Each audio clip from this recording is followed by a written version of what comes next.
noi essere qui a Este, ospiti dei salesiani, per questa 10ª edizione di Ecoforum. Per Legambiente è un appuntamento importante, una tappa importante del percorso che abbiamo avviato nel 2016.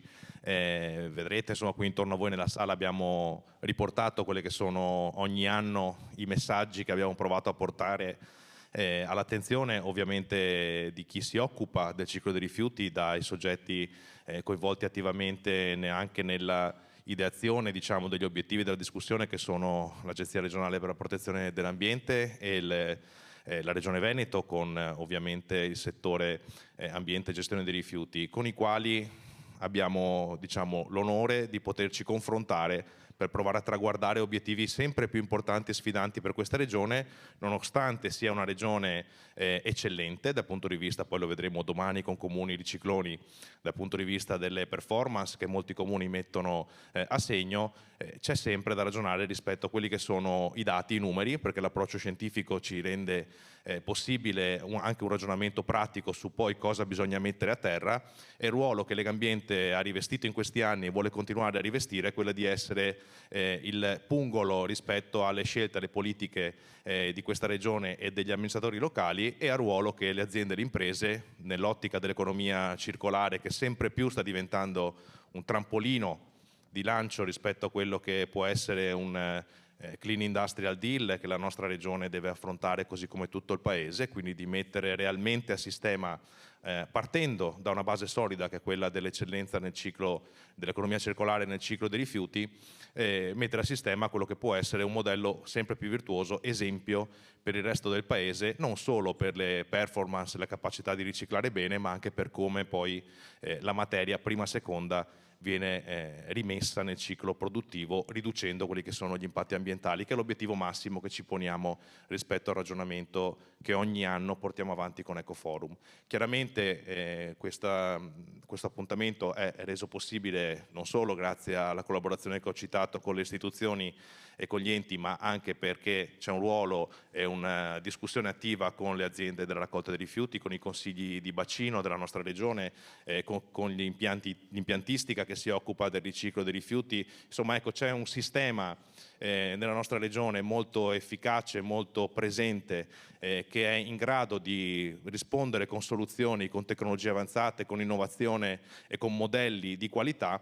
E anche questo per noi, diciamo, deve essere un motivo non solo di orgoglio, ma anche di concentrazione rispetto agli obiettivi da raggiungere, che si possono fare in qualche modo facendo squadra. Questo è un po' quello che noi ci auguriamo, e quindi credo, insomma, che questa 10ª edizione, che segna, diciamo, un punto, se vogliamo, di ripartenza, perché lo vedremo oggi, abbiamo un piano dei rifiuti che è partito nella nostra regione, che ha degli elementi di eccellenza molto importanti, che ha all'interno alcune delle proposte che la nostra associazione ha, diciamo, più volte portato sul tavolo della discussione, cioè quello della uscita dall'era delle discariche e la riduzione del rifiuto secco residuo, quello conferito, diciamo, appunto, o a discarica o a incenerimento, per ridurre la capacità, o meglio per non aumentare la capacità di incenerimento nella nostra regione. Sono obiettivi che vedremo, capiremo se stanno nelle corde della nostra regione. Noi crediamo di sì, e crediamo che in qualche modo sta provando a tenere questo dialogo sempre attivo, sempre efficace, sempre positivo. Non lo cito Don Bosco, ma è scritto qui sopra, insomma, ecco, penso che un po' tutti dovremmo assumere questo elemento come base della discussione, cioè parliamone insieme, stiamo bene insieme, perché discutendo, trovando soluzioni senza la conflittualità, noi siamo certi che si possano traguardare obiettivi sempre più importanti. E quindi un grazie a tutti per essere qui e buona discussione a tutti. Grazie Luigi Lazzaro, tieni pure il microfono. Sì, ricordiamo, presidente di Legambiente Veneto e responsabile nazionale innovazione industriale per Legambiente. Ci ha raggiunti nel frattempo anche Beatrice Andreosi, assessora alla transizione ecologica e alle pari opportunità del Comune di Este, che inviterei subito a salire sul palco. Grazie. Sì. Prego.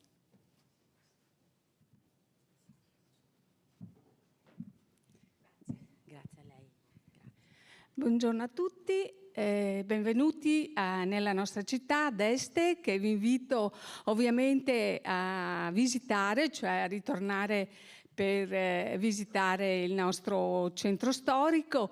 Voi sapete che Este è culla di una civiltà millenaria, cioè degli antichi veneti, una cultura che si sviluppò nel primo millennio avanti Cristo.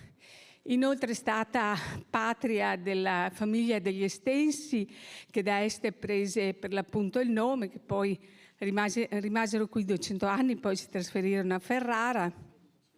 Infine fu territorio della Serenissima. Venite a visitare le bellissime ville veneziane delle famiglie aristocratiche che si insediarono nel nostro territorio. Scusatemi la digressione, ma sono assessore all'ambiente della città di Este e pertanto non potevo non fare pubblicità alla nostra straordinaria città. Detto questo, do il benvenuto, forse l'ho già detto, ai presenti. Credo che il tema al centro di queste 2 giornate sia di grandissima urgenza e necessità. Le notizie che ci arrivano da COP30 appena terminata in Brasile non sono incoraggianti. Ritengo che le comunità locali debbano fare tutte la loro parte, la regione, intanto gli stati-nazione, ovviamente la regione, le province e i comuni. Per quanto riguarda il comune di Este, molto brevemente informo che oltre ad essere stato all'avanguardia, diciamo, no? Sul fronte dei rifiuti 30 anni fa per l'appunto, ma poi ve ne parleranno ampiamente gli altri relatori, si decise di avviare la raccolta differenziata del rifiuto attraverso SESA. Oltre a questo, voglio dire, questa amministrazione nella sua battaglia contro la CO2 negli ultimi 4 anni ha istituito ben 4 parchi urbani e solo nell'ultimo mese abbiamo l'orgoglio di rivendicare il fatto che appiantumiamo ben 1 migliaio di alberi in tutto. Ovviamente sto qua a specificare l'informazione, però con questo auguro buon lavoro a tutti e ringrazio gli organizzatori, Legambiente in primis, che hanno portato nella nostra città questo importante appuntamento. Grazie e buon lavoro. Grazie. Può anche poggiare, grazie. A questo punto è stata anche chiamata in causa, lascio la parola a Silvia Ruzzone, presidente di SESA, e invito sul palco Lucia Pizzo, presidente del Consiglio di Bacino Padova Sud. Prego. E anche da parte mia il benvenuto a nome di SESA a tutti i partecipanti a questa 10ª edizione dell'Ecoforum Veneto. La gestione dei rifiuti è ormai da decenni un tema su cui gli amministratori locali si devono misurare per far modo che i cittadini abbiano un servizio di qualità, rispettoso dell'ambiente e ad un prezzo sostenibile. La società SESA nasce proprio 30 anni fa per affrontare questo tema e per fare in modo che il servizio sia svolto in modo sostenibile e compatibile col territorio dove è insediata e con i costi per i cittadini e per i comuni. Sono convinta che in questi 30 anni siamo riusciti a dimostrare con i fatti e con i risultati operativi della nostra società che è veramente possibile operare mettendo insieme sostenibilità, rispetto per l'ambiente ed efficienza aziendale. Nel tempo abbiamo potuto dimostrare, ben prima che l'Europa legiferasse in tal senso, che quella che è chiamata economia circolare è frutto di ricerca, innovazione tecnologica, determinazione nel trovare soluzioni impiantistiche che permettessero di coniugare l'efficienza dei processi industriali con il recupero di materia e di valore dagli scarti di cucina. In SESA abbiamo testato tra i primi in Europa la produzione di biometano attraverso la digestione anaerobica, il recupero dell'anidride carbonica, il recupero del percolato, delle acque di scarico e del calore. E con questa filosofia della valorizzazione energetica abbiamo creato valore per i cittadini e per la città di Este, che da sempre ha creduto in questo modo di intendere la gestione del rifiuto. In questo percorso un soggetto fondamentale nel processo di recupero è stata da sempre il cittadino, che ha creduto nella raccolta differenziata e che per primo si prende cura del suo territorio facendo una raccolta oculata che consente di facilitare la trasformazione dei materiali organici in nuovi vettori energetici. Per fare in modo che il cittadino continui a costruire l'asse fondamentale dell'economia circolare nella gestione del rifiuto, diventa essenziale l'attività di educazione e di sensibilizzazione che parte dal coinvolgimento dei ragazzi e delle ragazze delle nostre scuole. Per questo in Sesa è nata Sesa Academy, perché siamo consapevoli che l'asse principale del nostro business parte dall'azione individuale e quotidiana dei cittadini. Nel tempo questa sensibilità è aumentata in tutto il territorio della Bassa Padovana, dove ci onoriamo di realizzare i nostri servizi di raccolta quotidiana del rifiuto.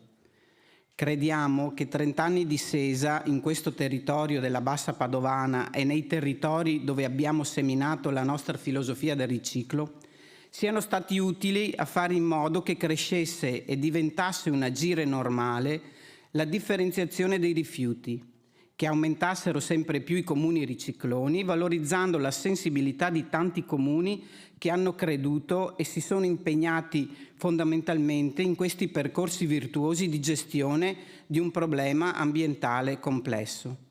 Come società non verrà mai meno il nostro impegno prioritario sulla ricerca e sull'innovazione più spinta, perché riteniamo che il recupero di valore degli scarti sia non solo un'opportunità economica per la nostra azienda, che con questa filosofia da oggi lavoro a più di 500 persone, ma sia anche un dovere di responsabilità sociale nei confronti delle comunità per le quali operiamo.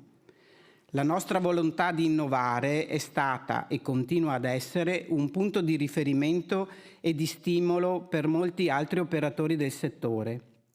Una forma di concorrenza innovativa, potremmo dire, che contribuisce a diffondere e a consolidare in tutto il territorio nazionale le buone pratiche di gestione dei rifiuti. Per questo guardiamo con grande apprezzamento al lavoro che Lega Ambiente porta avanti da molti anni nel sensibilizzare i cittadini, comunità e amministrazioni locali, anche attraverso iniziative di alto valore come questo 10° Ecoforum. Momenti di confronto come questo rappresentano un vero laboratorio di idee dove amministratori, cittadini e operatori del settore possono condividere esperienze, mettere a sistema buone pratiche già diffuse nel Paese e favorire la crescita anche in questi territori che necessitano di ulteriore impulso per compiere un salto di qualità. Grazie davvero per il lavoro prezioso che svolgete ogni giorno a beneficio della nostra società e del pianeta. Il vostro impegno è leva che rende possibile un futuro più sostenibile. Da parte nostra continueremo ad essere al vostro fianco con azioni concrete e investimenti mirati per promuovere un'innovazione che generi valore reale per il territorio, per le comunità e per ogni cittadino. Quindi buon Ecoforum a tutti. Grazie Silvia Ruzzon, Presidente di Sesa, grazie, ha sollevato anche tanti temi che tratteremo nel corso della giornata e quindi a questo punto lascio la parola a Lucia Pizzi. Prego. Buongiorno a tutti, è con grande piacere in questa bellissima cornice che ringrazio la città di Este, Sesa, ma soprattutto Lega Ambiente per aver scelto questa location per una riflessione e un dibattito che coinvolga tutti gli attori istituzionali. Come Consiglio di Bacino Padova Sud ha detto esattamente la Presidente di Sesa, fruiamo dei servizi, 49 comuni sono in concessione, 4 sono a tributo, ma anche i comuni a tributo si avvalgono di Sesa. Usciamo da un periodo di grossa difficoltà dovuto a situazioni pregresse di diciamo malagestio e vediamo la luce in fondo al tunnel. Dal 1 luglio 2025 il Consiglio di Bacino si è assunto la titolarità della concessione e devo anche fare un plauso ai sindaci, perché non è facile gestire un'assemblea di 53 comuni. Tuttavia sono molto felice perché siamo riusciti a fare squadra insieme, a trovare le soluzioni in maniera concorde, quindi quasi sempre all'unanimità, per un percorso che è stato per me difficile, nel senso che cercare di trovare la consapevolezza in tutti i comuni di un percorso come il nostro, che è stato anche finanziariamente complesso, non è stato facile, ma la soddisfazione per me maggiore è proprio quella di aver coinvolto qualsiasi amministratore di qualsiasi comune, e ciò è avvenuto. Ora ci attende una sfida importante perché è stata prorogata fino al termine massimo del 31/12/27 la concessione, e siamo nella fase riflessiva, prodromica a quella che dovrà essere diciamo, la futura gestione, che ci porta delle sfide nuove. Per quanto riguarda SESA mi sento di fare i complimenti prima di tutto al personale che opera nei nostri comuni per l'elevata qualità del servizio, e non solo come tariffe, sapete che siamo molto competitivi, quindi questi due aspetti congiunti a una situazione un po' particolare che magari ARERA qualche volta scende in dibattito, dove SESA è anche destinataria di un impianto che è una discarica, ma nello stesso tempo ha uno degli impianti di compostaggio più avanzati a livello europeo e internazionale, ci consente probabilmente di sfruttare anche delle internalità positive che in altre situazioni non si verificano. Questo diciamo, mi porta ad aderire pienamente a quello che diceva prima la Presidente, cioè l'innovazione tecnologica è una sfida che soprattutto nelle concessioni deve vedere le società coinvolte anche in processi virtuosi che riguardano il mondo industriale. Essere aperti in un mondo come il nostro, interconnesso, abbiamo per il momento un solo pianeta e quindi ci dobbiamo concentrare su questa situazione che non è modificabile nel nostro ciclo di vita, ci deve portare a fare riflessioni anche di interdipendenza tra servizi pubblici locali. Mi riferisco anche alla risorsa idrica, risorsa che con il cambiamento climatico diverrà sempre più scarsa anche nella nostra regione e soprattutto per ricercarne la qualità. A mio parere questi due servizi pubblici locali, acqua e rifiuti, proprio fanno parte di quella partecipazione civica di cui si diceva prima, e cioè sono dei servizi che coinvolgono direttamente tutti i cittadini, non solo perché pagano una bolletta, una tariffa, ma perché attraverso le amministrazioni locali e questi ATO, che ovviamente sono governati in primis dalla Regione, perché è la Regione che decide come organizzare il servizio nel territorio, devono collaborare per giungere a una maggiore consapevolezza. Questi eventi ci aiutano sicuramente a mettere a frutto tutte le esperienze virtuose e anche, diciamo, ad avere una spinta per migliorare, e vedo che nel mondo dei rifiuti, essendo anche un mondo che dal punto di vista economico è interessante, tutto ciò avviene con una rapidità eccezionale. Quindi grazie per questa organizzazione in questa location ancora una volta. Grazie per la sua presenza e il suo intervento. Grazie. A questo punto entrerei nel vivo dei lavori chiamando sul palco Piero De Candia, Francesco Chiosi e Stefania Tesser, così cominciamo subito con la prima sessione, che è proprio quella sul piano regionale per la gestione dei rifiuti. Io prendo posto e poi... Grazie, prego. Grazie. Vabbè, benissimo, anche lì, tanto. Prego. Grazie mille a tutti di essere qua. Gigi Lazzaro, il mio presidente, mi ha batto la citazione che volevo fare anch'io. Come in introduzione ai lavori sottolineiamo due cose, come questo luogo sia stato l'Ecoforum, sia un luogo di condivisione di obiettivi e di intenti, dove tutti in questi anni siamo riusciti, ognuno rappresentando la sua propria parte, a creare energie molto forti e a dimostrarci all'altezza della sfida che ci attende, cioè quella della gestione dei rifiuti nella regione, che spero continui ad essere sempre la più virtuosa in Italia, e che appunto ha deciso di inserire nel piano dei rifiuti basta discariche e basta nuove concessioni ad inceneritori. Questo si può fare, come dice uno dei nostri slogan degli Ecoforum passati, con rifiuti zero in pianti 1000, e penso che questa regione, ed in particolare questo luogo, rappresenti proprio questo. Quindi mi auguro che oggi, che un po' è l'occasione di capire a che punto siamo a 5 anni dagli obiettivi del piano, continui e ci dia e ci aiuti a confrontarci assieme, ognuno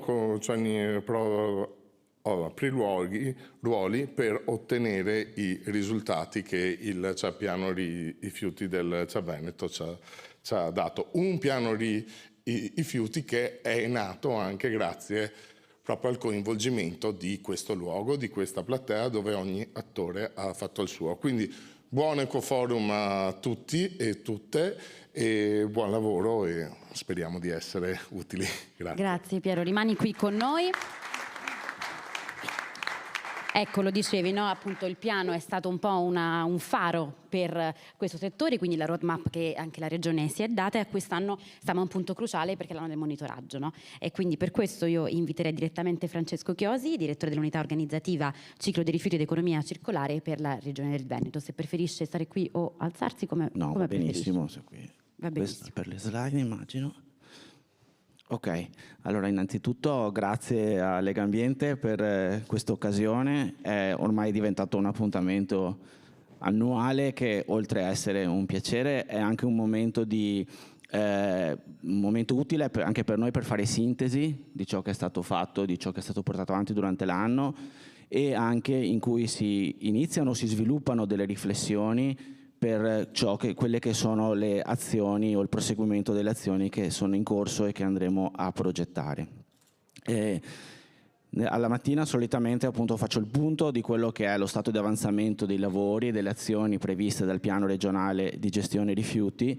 È stato detto già un paio di occasioni, no? L'obiettivo, che è quello di non avere la necessità di nuovi volumi di discarica al 2030 o nuovi impianti di termovalorizzazione. Per poterlo fare, la colonna blu è la strada. Sono lo scenario migliori pratiche che sintetizza quelli che sono gli obiettivi che si è dato il piano in termini di residuo pro capite, di RUR pro capite anno, di percentuale di raccolta differenziata e tasso di riciclo al 2030. Chiaramente sono degli obiettivi medi, regionali o sui consigli di bacino, e che poi vengono declinati nelle singole realtà territoriali dal piano. Questo lo metto sempre come slide iniziale perché è utile per mettere a fuoco il punto di caduta dove vogliamo arrivare con le azioni che poi andremo a descrivere. La prima azione, chiaramente, del monitoraggio parleremo nel pomeriggio in maniera più approfondita. Chiaramente il 2025 è anche l'anno in cui si è iniziato a parlare di monitoraggio di piano. Per quanto riguarda invece uno dei pilastri della strategia regionale di governance per il conseguimento di quegli obiettivi, sapete che sono la programmazione dei flussi di RUR e scarti della raccolta differenziata agli impianti di piano e l'applicazione della tariffa unica regionale del costo unitario smaltimento al cancello. Per quanto riguarda la programmazione, i flussi 2025 sono stati programmati, ci sono stati 2 momenti di verifica intermedia che hanno portato a 2 provvedimenti correttivi del decreto di programmazione e sono stati avviati i lavori, come ogni anno, con i consigli di bacino per la programmazione dei flussi 2026.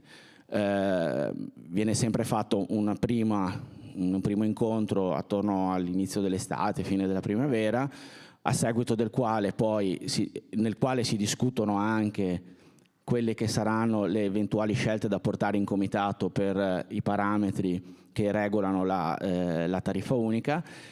Poi verso l'inizio dell'autunno, verso il mese di settembre, c'è la comunicazione da parte dei consigli di bacino dei fabbisogni per l'anno successivo e da lì inizia un lavoro in cui l'agenzia, un lavoro di programmazione e di incasellamento, diciamo, dei flussi del rifiuto urbano agli impianti di piano, per arrivare a un documento che poi viene nuovamente condiviso con i consigli di bacino, discusso, modificato dove è necessario, e poi arrivare alla richiesta dell'avallo del comitato regionale che sarà nei prossimi giorni. Ecco, qua vedete in sintesi, diciamo, quello che ho appena detto, quindi c'è un'analisi delle istanze pervenute dai consigli di bacino. I criteri con cui viene fatta questa assegnazione dei flussi sono in primis la saturazione dei termovalorizzatori, in linea con la gerarchia dei rifiuti e gli indirizzi dati dal piano regionale. Quest'anno in particolare i flussi sono stati revisionati tenendo conto anche che nel 2026 c'è stato anzi la messa in esercizio della seconda linea del termovalorizzatore Eco più Eco. Nel 2026 questa seconda linea arriverà, diciamo, ad un funzionamento quasi a regime, per poi andare a pieno carico, diciamo così, nell'anno successivo, per cui questo è chiaramente un elemento di grande novità rispetto alla programmazione 2025. Altri principi che vengono usati nella programmazione sono quindi la preferenza dell'utilizzo dell'impianto di bacino, tenuto conto di un concetto di prossimità, che però poi può anche variare o dare spazio a soluzioni diverse laddove è necessario, e quindi perché poi c'è anche una distribuzione dei flussi in relazione a un concetto di equità e all'ottimizzazione quindi della tariffa unica. Il 2025 è stato anche il primo anno di applicazione del costo unitario di smaltimento al cancello. La tariffa unica, diciamo, è stata introdotta a partire dal 1 gennaio 2025 in linea con quanto previsto dalla delibera regionale 422 del 2024, con cui sono stati approvati i criteri e stabilite le tempistiche. Questo, diciamo, per quanto riguarda l'iter, il lavoro che la segreteria tecnica, quindi che Regione e ARPA ha portato avanti nel corso dell'anno, e che anche per la determinazione quindi della tariffa 2026, che verrà anch'essa sottoposta a parere nel prossimo comitato regionale. Quindi viene impostato un set di parametri iniziali e vengono effettuate delle prime simulazioni dei valori dell'indice di virtuosità e della ripartizione del fondo incentivante, che vengono condivise con i consigli di bacino. Poi, a seguito della raccolta dei fabbisogni di Rure e Scarti che dicevo prima, si procede quindi ad una seconda e più raffinata fase di simulazione, perché si è in grado di calcolare in modo più preciso la media pesata che sta alla base del calcolo della tariffa. Apro una parentesi: la media pesata, che quindi viene calcolata a partire dai flussi, come abbiamo detto, e dalle tariffe validate secondo il metodo ARERA. Chiaramente quest'anno siamo nell'anno in cui è stata emanata la nuova delibera MTR3 di ARERA in estate, non manca ancora il tool di applicazione, per cui le tariffe 2026, secondo quanto previsto dall'ente di regolazione, saranno validate dalle regioni e poi approvate da ARERA nel corso dell'anno 2026. La deadline che abbiamo è giugno, se non vado errato, nel 2026. Per cui è evidente che la tariffa quest'anno partirà nella base di calcolo con le tariffe, diciamo, 2025, che poi saranno necessariamente sottoposte a conguaglio nell'anno successivo. Questo è uno scenario che ci troveremo a dover applicare un anno sì, un anno no, perché poi la regolazione di ARERA prevede che vengano approvate tariffe per il biennio, per cui sicuramente l'anno prossimo saremo invece in grado di programmare una tariffa per l'anno successivo partendo già da una tariffa approvata e consolidata. A seguire quindi di questa simulazione c'è una decretazione dei flussi e della tariffa unica dell'anno successivo, previo avvallo del comitato regionale, dopodiché l'agenzia calcola i delta preventivi da comunicare ai singoli gestori, se non sbaglio, e quindi nel corso dell'anno poi questo calcolo viene soggetto a periodiche revisioni per la valutazione degli eventuali conguagli che possono essere ovviamente a dare o a ricevere e che vengono poi terminato nel corso dell'anno di applicazione della tariffa. La tariffa unica comprende dei meccanismi di compensazione e questi meccanismi sono importanti, li rinomino semplicemente senza addentrarmi troppo diciamo nel loro merito tecnico. Sono importanti più che altro per capire che è un meccanismo che si sostiene con il contributo di tutti i consigli di bacino. È un percorso che viene fatto insieme, è un percorso che prevede l'impegno da parte di chi è più indietro di raggiungere gli obiettivi prefissati e l'impegno da parte di chi è più avanti nel percorso di sostenere gli altri bacini con delle azioni. In particolare, come vedete, le varie componenti della tariffa sono la compensazione dei costi industriali, la ripartizione del contributo fuori bacino, ma poi il fondo incentivante che viene composto con il contributo del fondo prevede intanto una ripartizione nelle sue 3 linee. La scelta iniziale è quella di puntare molto sulla linea L1, che è quella che prevede una redistribuzione sulla base dell'indice di virtuosità, ma è stato introdotto inizialmente un rapporto di virtuosità-calmirazione, cioè è stato introdotto un rapporto in cui parte di questo fondo incentivante viene distribuito non tanto sul concetto di virtuosità, quanto proprio con un meccanismo che va a sostenere chi avrebbe da sostenere dei costi maggiori nei primi anni di applicazione tariffaria. L'altro meccanismo di sostegno che è stato previsto è quello del tetto massimo delle componenti a ricevere, anche questo è un meccanismo di sostegno iniziale. L'altra forma di sostegno ai territori che la Regione ha messo in atto, entro verso la fine diciamo, della presentazione, è stata quella dell'azione 262 della programmazione FESR 21-27.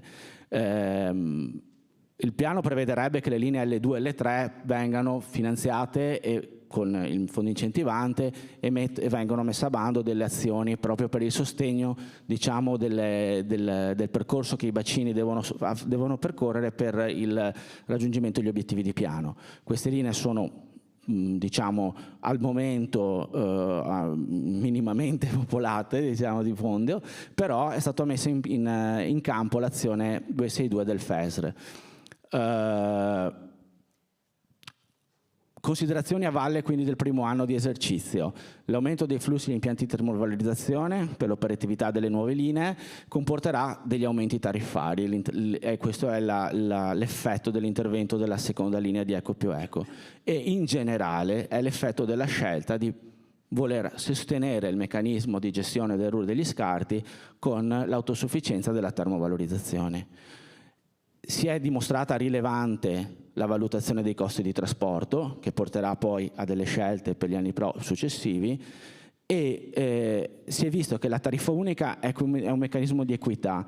Cioè il delta tariffario a debito a credito deve essere affiancato nelle valutazioni al costo di smaltimento complessivo. Questa è una riflessione che c'è sempre stata, ma che abbiamo particolarmente messo a fuoco nel corso di quest'anno e quindi il costo con l'applicazione della tariffa viene compensato dal sistema, ma solo a parità di virtuosità e produzione di RUR.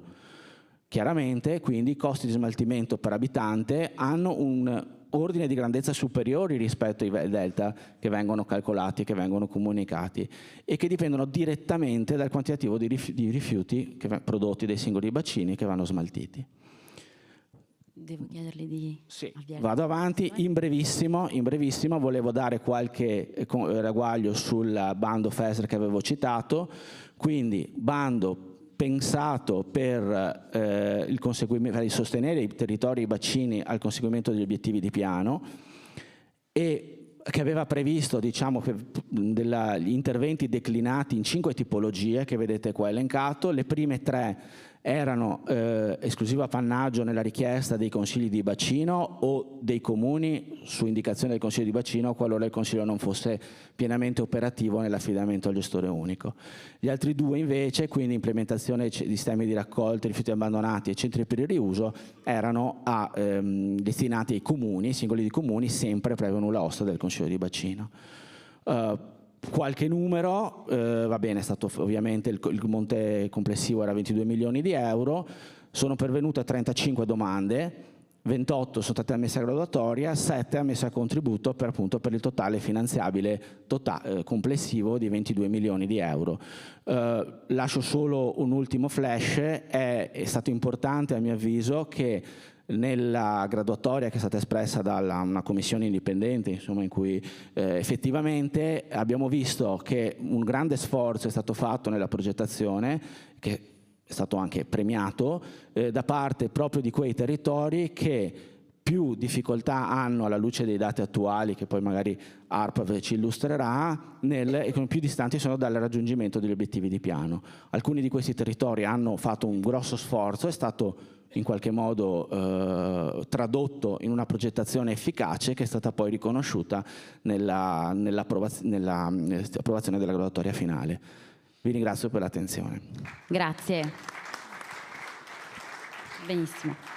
Stefania Tester, prego. Buongiorno a tutti, io mi alzo così vedo la platea, perché l'intervento non può che iniziare con dei ringraziamenti da parte dell'Agenzia, prima di tutto a Legambiente, perché questa occasione dell'Ecoforum è quella che a noi serve per riprendere in mano i dati e capirli bene, capire dove serve approfondire un po' l'analisi e dove stiamo andando. Poi ringrazio ovviamente chi i dati li inserisce, quindi i gestori del servizio e i consigli di bacino che con noi collaborano per la programmazione dei flussi, nonché ovviamente gli impianti di piano, perché in qualche modo la programmazione dei flussi si inserisce nella loro gestione quotidiana. Quindi io ringrazio tutti per la massima collaborazione che abbiamo sempre trovato in questi soggetti. Siamo partiti da una slide che è a metà, non so se ho fatto qualcosa io di sbagliato.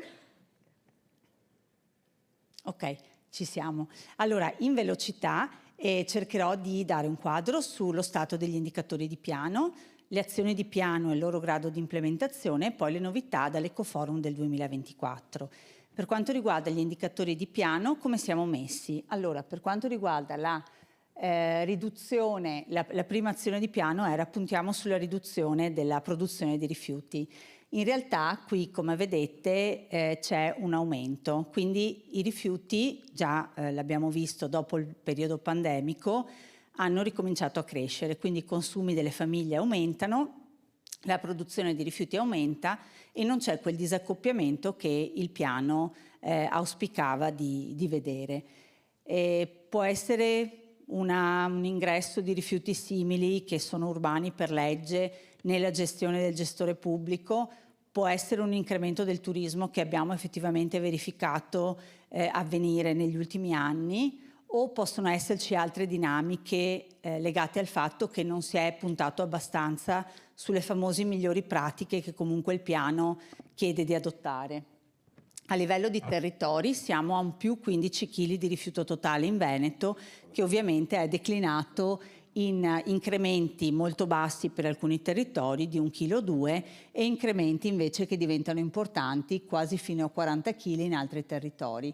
Come vedete tutti i bacini sono rossi, per cui chi più chi meno, tutti un minimo di rifiuto totale lo hanno aumentato dal 2003 al 2024. La raccolta differenziata si è incrementata di un mezzo punto abbondante, per cui ci stiamo avvicinando in maniera abbastanza buona per quanto riguarda la raccolta differenziata all'84% che il piano richiede al 2030. Anche qui si nota una difformità a livello territoriale, con bacini che sono già abbondantemente sopra l'obiettivo di piano, qualcuno che è molto indietro, però ha iniziato in qualche modo a camminare verso gli obiettivi di piano.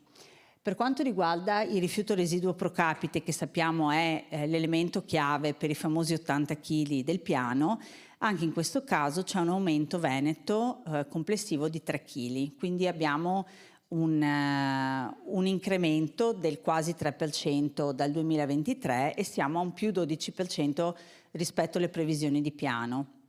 Siamo a un valore che è molto simile a quello in cui il piano è stato fatto nel 2019.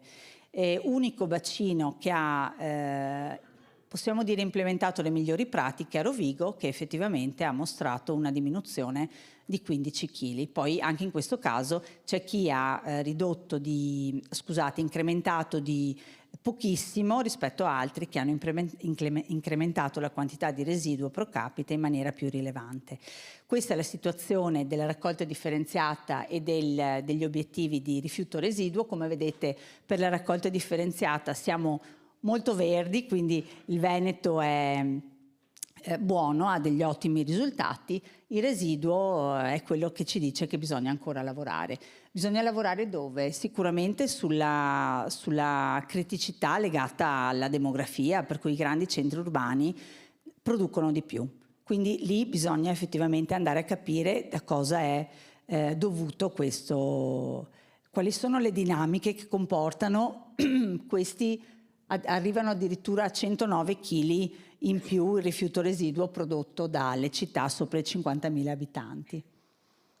L'altro fattore sono i turisti. I turisti incrementano, dal 2019 sono 2 milioni di presenze turistiche in più. Questi turisti, per questi si stima un apporto di 19 kg riapportato agli abitanti residenti, legato appunto alle presenze turistiche che sono solo quelle registrate, quindi anche sul turismo bisogna assolutamente mettere la testa e più occhi possibili per capire quali sono le dinamiche sottese a questo maggiore incremento di rifiuti e capire qual è il modello gestionale che può portare a una gestione più efficace di questi rifiuti che vengono prodotti dai turisti.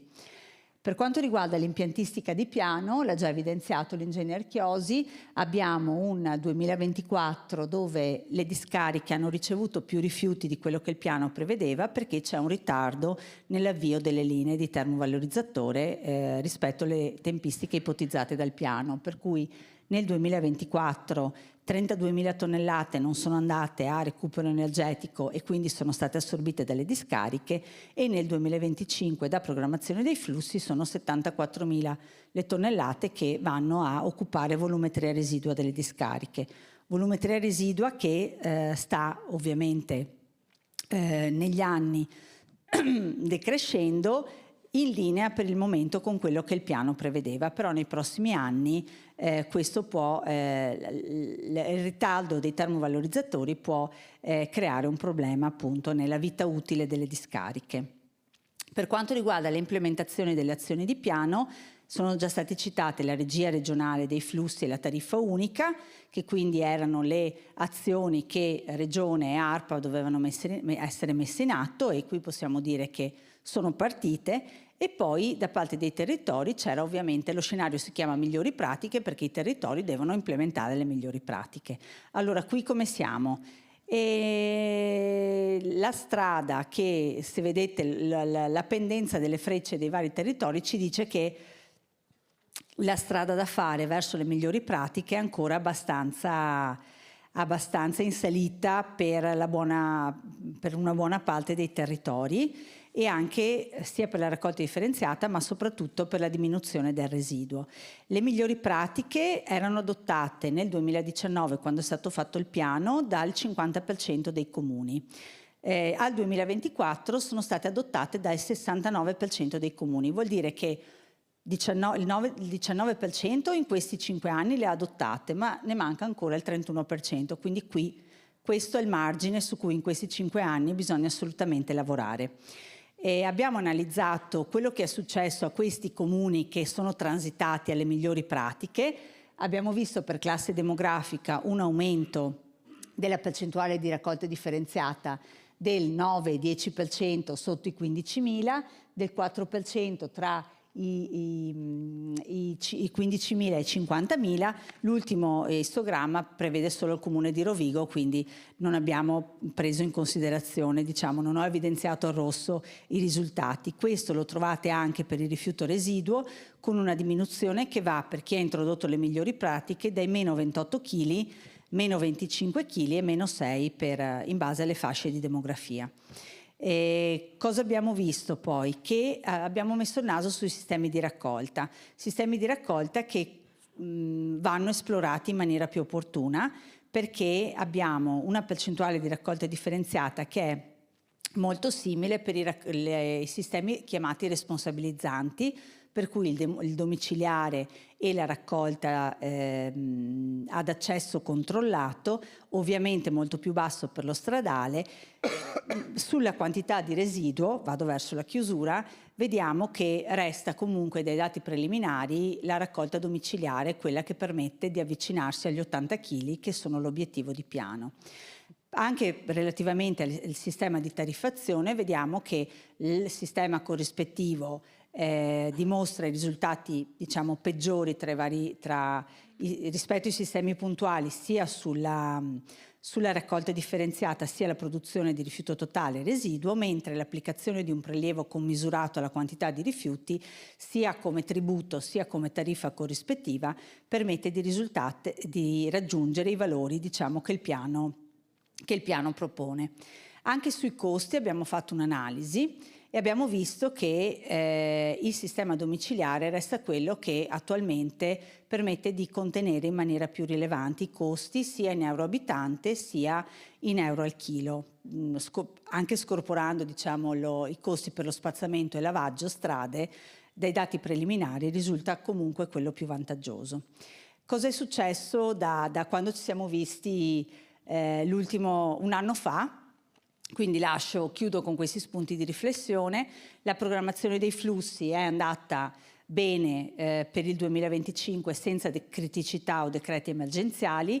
La tariffa unica è stata adottata per il 2025 e il 2026 è in corso di definizione. È stato avviato il monitoraggio intermedio di piano che approfondirà tutti gli aspetti che vi ho citato. È stato avviato un confronto sull'indice di complessità territoriale e è stato presentato a CONAI un progetto che è stato accolto per l'effettuazione di 200 analisi merceologiche nel 2026 per indagare la qualità delle raccolte. Riporto che ARERA in agosto ha emanato una delibera sull'affidamento del servizio, dove indica proprio gli 80 kg che il piano rifiuti del Veneto si è dato come obiettivo, sopra il quale risulta obbligatorio per l'affidamento inserire nei bandi il criterio della misurazione, contabilizzazione del rifiuto. Quindi anche questo, diciamo, ci dà un'ulteriore conferma che le migliori pratiche, gli 80 kg, diciamo, per il cittadino medio residente in Veneto non era un obiettivo così sbagliato. Un dato preliminare che lascio come spunto di riflessione è stato dato a Ecomondo: abbiamo perso il primato di raccolta differenziata in Veneto. E quindi questo lo metto qui come ultima cosa, perché spero che sia obiettivo per tutti di rimboccarsi le maniche. Abbiamo 5 anni davanti, torniamo al primo posto. Ecco, vi ringrazio. Grazie. Può lasciare questi, grazie, io vi ringrazio per i contributi. Quindi a questo punto inviterei sul palco Roberto Bechis, Renzo Favaretto e Massimo Buiatti per procedere con la seguente sessione, perché appunto, come ci ha spiegato anche la dottoressa Tesser, le criticità dei grandi centri urbani sono sempre più evidenti, proprio perché le città con più di 200.000 abitanti, soprattutto, che sono quelle su cui ci concentriamo in questa fase, hanno delle specificità, no? Dove preferite? Anche da quest'altro lato, grazie.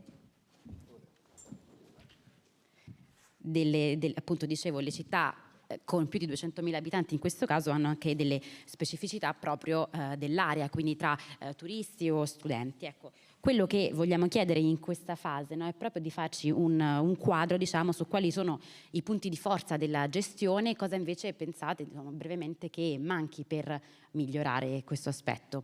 E devo chiedere a tutti i partecipanti, abbiamo una mattinata molto intensa, di rimanere sui 7 minuti per gli interventi, così riusciamo a finire in un tempo ragionevole per procedere. Quindi io comincerei da Roberto Bechis, presidente di AMIA Verona. Prego, sì. Bene, buongiorno. Devo dire che vedendo gli obiettivi e guardando i numeri di Verona mi viene un po' di ulteriore ansia, ma comunque noi ci eravamo visti l'anno scorso in cui parlavamo di Verona a livello assolutamente stazionario come peggiore prestazione di città nel Veneto. Come procede questo? Verde? Bene, perfetto. Allora, qui vediamo intanto, ci tengo a fare una premessa. Negli interventi precedenti il bacino di Padova Sud, se ricordo bene, ha citato di mala gestione, mala gestio. Nel caso di Verona, fino a 2 anni fa possiamo parlarle di nessuna gestione per quanto riguarda i rifiuti, di fatto, perché contratto scaduto nel 99, cassonetti aperti in tutta la città, pur di non dare fastidio alle cittadine e ai cittadini. Questa era di fatto la non gestione fino a 2 anni fa. Per cui ci siamo ritrovati a dover affrontare un tema e dover correre anche, per cui non è banale la cosa.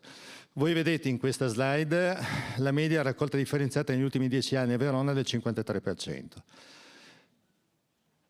Finalmente il dato interessante, chiaramente ancora non è l'obiettivo raggiunto, però il dato interessante è che il dato ufficiale 2024, che vedremo poi domani presentato, ci dice il 57,4%, per cui finalmente smuoviamo la situazione nella città di Verona.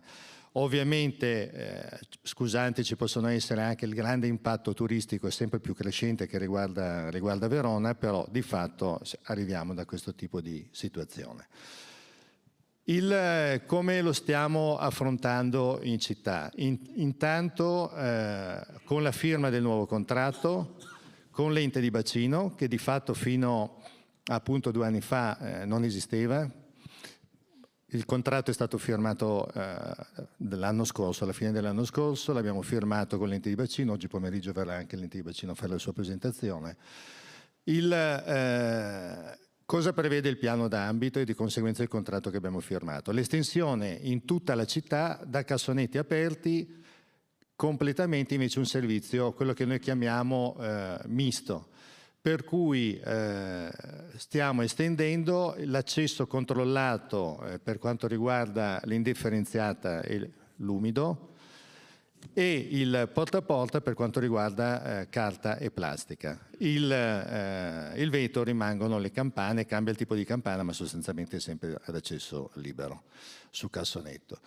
Con questo sistema abbiamo di fatto mosso la situazione. È chiaro che è un cambiamento per la città di Verona, che arriva dei cassonetti aperti, liberi, dove avevamo tra l'altro ovviamente una pessima qualità, oltre che quantità della differenziata. Significa un grande cambiamento culturale, un grande cambiamento di abitudini che fortunatamente l'amministrazione attuale ha deciso di affrontare. Affrontare come? Anche introducendo così, anche perché questo era stato oggetto l'anno scorso di un mio intervento, sottolineavo come la Regione Veneto, ed è un invito anche questo chiaramente sperando che ci si attivi, manca di una legge regionale sugli ispettori ambientali. Cosa che esiste ad esempio nella vicina Emilia-Romagna, con contributi regionali, con una legge che ne garantisce il funzionamento, oltre che le sovvenzioni economiche. Abbiamo avviato a Verona recentissimamente con un regolamento cittadino, d'accordo con l'amministrazione, abbiamo introdotto la figura dell'ispettore ambientale, abbiamo appena chiuso le selezioni, da gennaio cominceranno i primi 5 ispettori ambientali. Brevissimo, mi prendo 2 minuti perché vale la pena secondo me raccontare questo aspetto. Ispettori ambientali che saranno dipendenti di AMIA, però pubblici ufficiali, nominati, fatto un corso con la polizia locale, con l'obiettivo principale ovviamente di dare informazione, di dare relazione ulteriore con la cittadinanza, ma anche quella di sanzionare. La sanzione è richiesta in gran parte da tutte le cittadine e i cittadini che si comportano correttamente, per cui in tutte le assemblee che vado ad affrontare c'è sempre la voce forte che dice ma quando vi decidete a sanzionare anche a chi si comporta male? Di conseguenza anche supportati ovviamente dalla legge sulla terra dei fuochi, ma al di là di questo sull'aspetto proprio dell'abbandono in particolare o dello sbagliato conferimento andremo a intervenire anche con le sanzioni. Per cui cambiamento del sistema di raccolta e sanzioni. È ovvio che quando facciamo le presentazioni sottolineiamo sempre l'aspetto principale che è quello dell'ambiente, cioè non offendere meno l'ambiente, non è che diciamo non offendiamo più l'ambiente, però Aumentando la differenziata offendiamo meno l'ambiente. In secondo luogo, e funziona anche sempre molto bene, con le cittadine e i cittadini sottolineare il fatto dell'impatto economico. AMIA Verona spende circa 10 milioni di euro all'anno per, tra virgolette, disfarsi dell'indifferenziata. Questo ha un impatto chiaramente importante sulla Tari, sono comunque soldi che potrebbero essere spesi in modi migliori. Tra l'altro, quando introduciamo il nuovo sistema di raccolta, sempre così come segnalazione, diciamo e attuiamo anche un servizio ulteriore di pulizia stradale il pomeriggio. Questo anche non solo come marketing, ma come concreta dimostrazione del fatto che coi soldi che andiamo a risparmiare producendo meno differenziata, possiamo investire anche in maggiori servizi alla cittadinanza, e questo è un messaggio che funziona sempre molto bene, come funziona anche, così sempre per condividere, e mi avvio alla conclusione rapida, del fatto che la visualizzazione, cioè nel nostro caso Verona città produce attualmente circa 120.000 tonnellate di rifiuti, di questi circa 60.000 tonnellate di rifiuti all'anno sono direzionati, diciamo, verso la discarica, perché sono rifiuti a tutti gli effetti non recuperabili. Questo vuol dire circa 3 tir al giorno. Quando si visualizzano i 3 tir al giorno tutti i santi giorni che vanno in discarica, secondo me è un bel impatto emotivo. Velocemente, 2.400 tonnellate in meno di rifiuti che finiscono in discarica, questo è quello che comunichiamo. Le diversità, dato, i cassonetti aperti ci danno un indice di differenziata del 40%, che è quel 53% che abbiamo visto precedentemente storico. Il sistema misto 65% di differenziata, salto di circa 25 punti. Siamo arrivati a metà città col nuovo sistema, prevediamo un ulteriore salto nei dati quando verranno presentati nel 2025, l'obiettivo, intanto primo obiettivo, è di arrivare al 65% entro la fine 2026.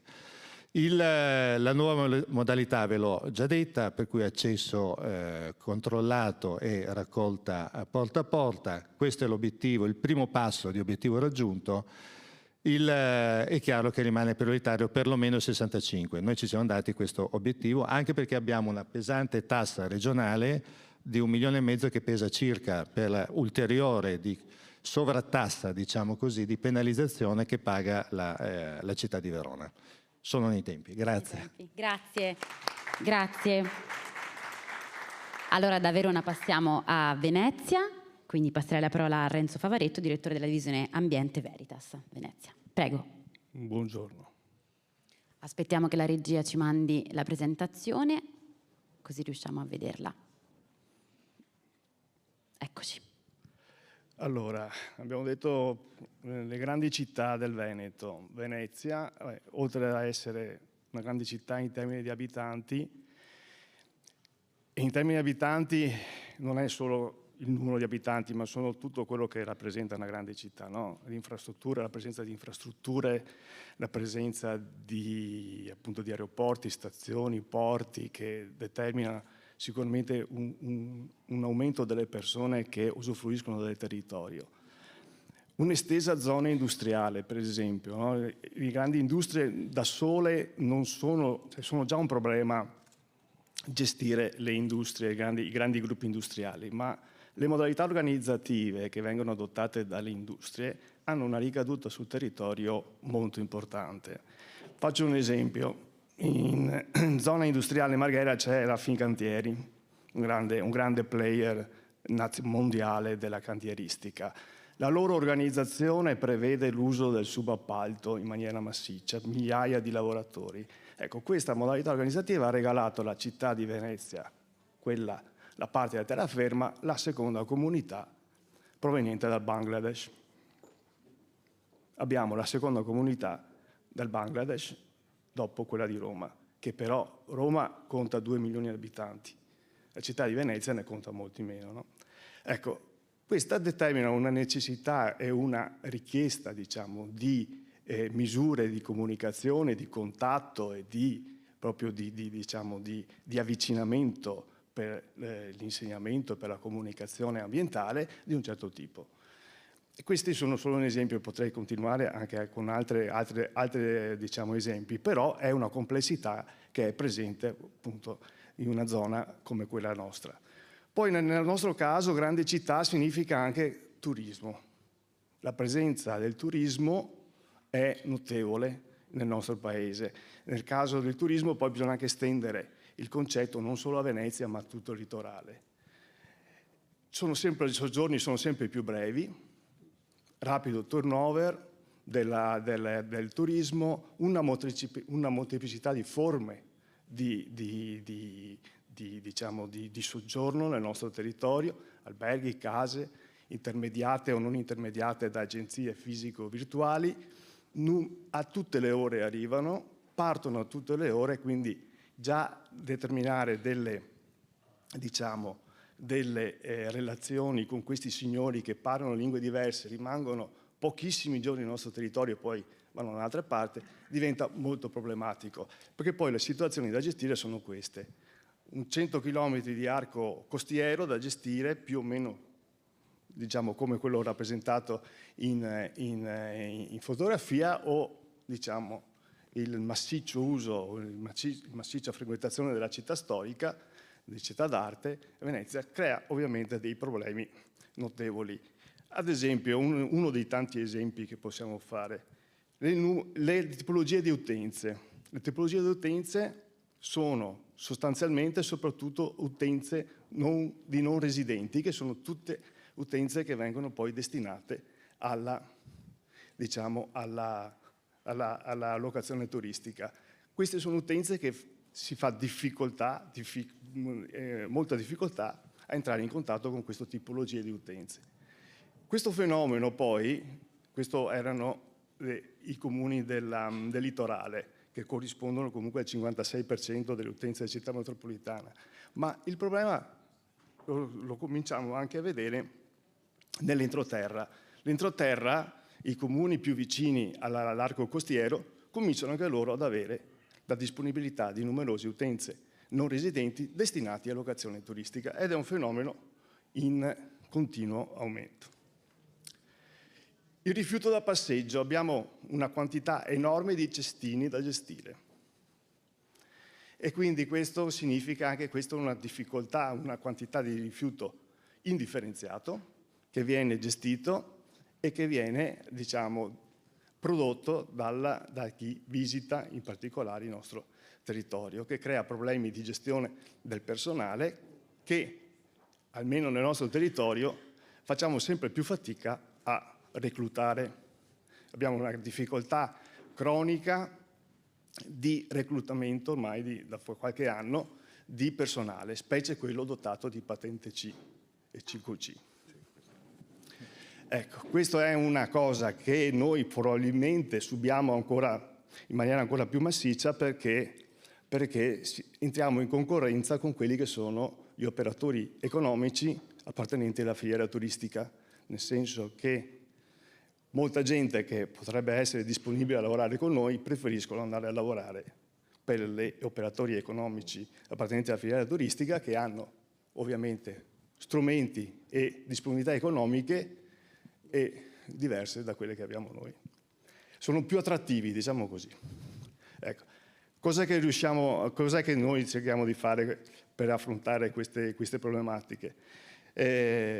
Questo appunto è cercare di convincere le amministrazioni a investire su infrastrutture del territorio che siano in grado di garantire anche una certa automazione dei servizi, proprio per far fronte alla carenza del personale che facciamo sempre più fatica a trovare. Queste infrastrutture, questi contenitori, diciamo, interrati, non interrati, oltre a inserirsi in maniera ottimale sul territorio, che creano anche appunto un maggior senso di decoro e una maggiore gradevolezza della loro collocazione nelle varie parti del territorio, permettono comunque di avere di essere dotati di dispositivi di riconoscimento dell'utente e usufruibili anche con chiavi, tessere app, l'ultimo modello che abbiamo di calotta, mi riferisco in particolare a quel tipo di attrezzatura, sono apribili anche con l'uso delle app, che eventualmente possono anche essere diciamo, riferite a soggiorni brevi, cioè creare delle app che aprono i contenitori per giorni limitati del soggiorno e quindi riuscire anche a ingaggiare possibilmente i nostri ospiti. Oltre che i servizi abbiamo anche investito e stiamo continuando a investire nella parte dell'impiantistica. L'ecodistretto di Porto Marghera è la nostra area impiantistica, dotato di una serie di soluzioni tecnologiche per affrontare e per trattare correttamente le varie matrici di rifiuto raccolte. Abbiamo anche fatto la tracciatura delle filiere dei rifiuti, proprio per garantire trasparenza e comunicazione al territorio, e il risultato finale, comunque il 95% è appunto tracciato, e il risultato finale è comunque che abbiamo ottenuto con un certo anticipo quelli che sono gli obiettivi di effettivo riciclo previsti dalla Comunità Europea, con qualche anno di anticipo, diciamo. Grazie, quindi un grande lavoro. Sì, grazie. Benissimo, quindi cambiamo ancora una volta città, arriviamo proprio a Padova da Massimo Buiatti, direttore servizi ambientali per Acegas APS AMGA. Bene, eccoci qua. Allora, mi sentite? Sì? Allora, innanzitutto un buongiorno a tutti. Parto con Padova. Allora, è chiaro che Padova fa sintesi di quelle che sono le difficoltà che i colleghi hanno detto ora, no?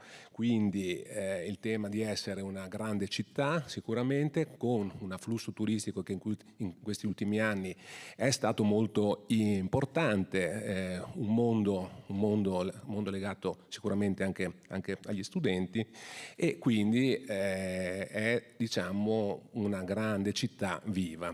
Allora, su questa pagina, sulle prime due pagine, mi faccio dare una mano per raccontare il contesto. Il contesto Padova, una pagina che abbiamo visto anche lo scorso anno, quindi che indica un po' quanto stiamo facendo su Padova, quindi c'è sicuramente un buon punto, quindi con una differenziata che si attesta su un 65,1, quindi siamo, diciamo, in un miglioramento lento anche rispetto all'anno scorso, mentre un mondo rifiuti, quella che è una produzione rifiuti, che è alto, no? Quindi qui prima abbiamo sentito anche i numeri che ha portato ARPA, e quindi qui abbiamo visto anche noi un incremento.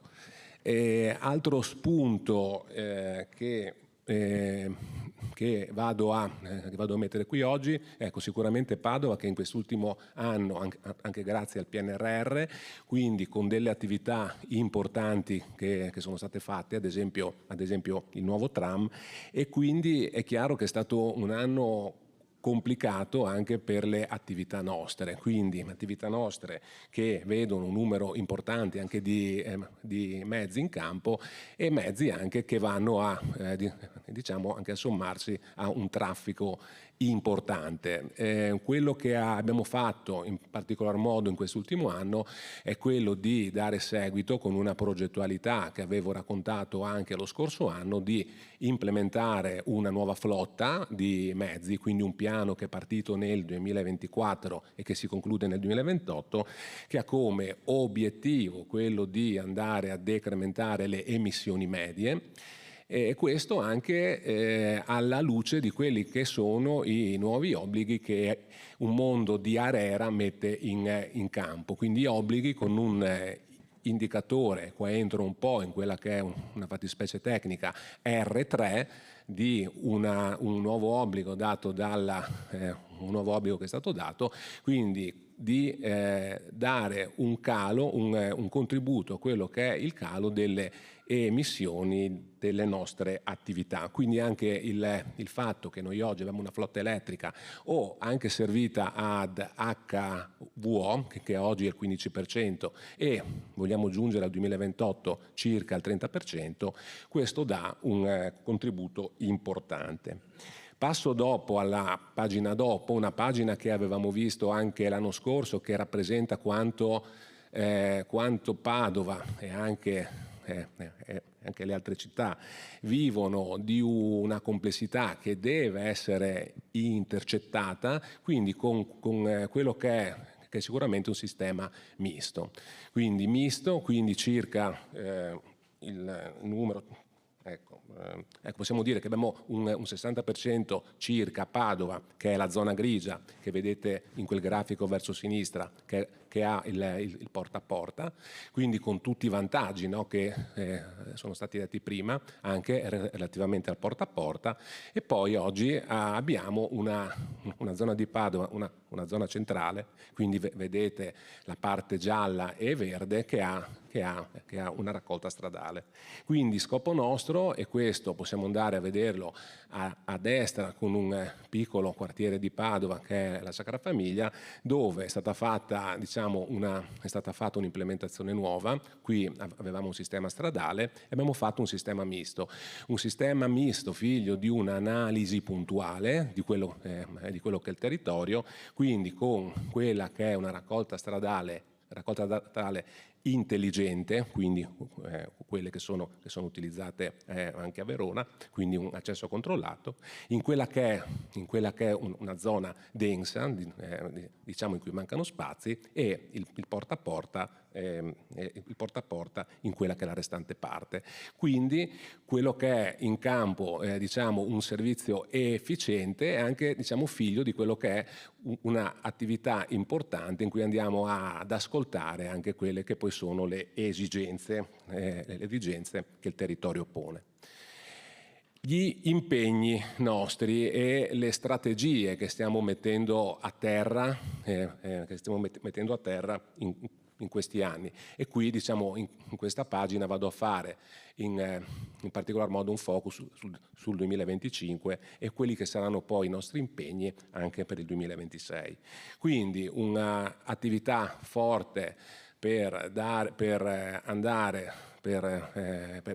a fare sì che ci sia un calo sulla produzione. Questo andiamo a farlo in tanti modi, quindi vado a sottolineare qui un impegno forte con il mondo scuole, quindi un mondo scuole legato ad attività che facciamo tutti i giorni quasi, un mondo di partnership anche, in particolar modo in quest'ultimo anno con l'università, quindi tutti degli spunti o dei piccoli semi che andiamo a mettere a terra per dare un contributo forte su quello che è poi un calo legato alla produzione.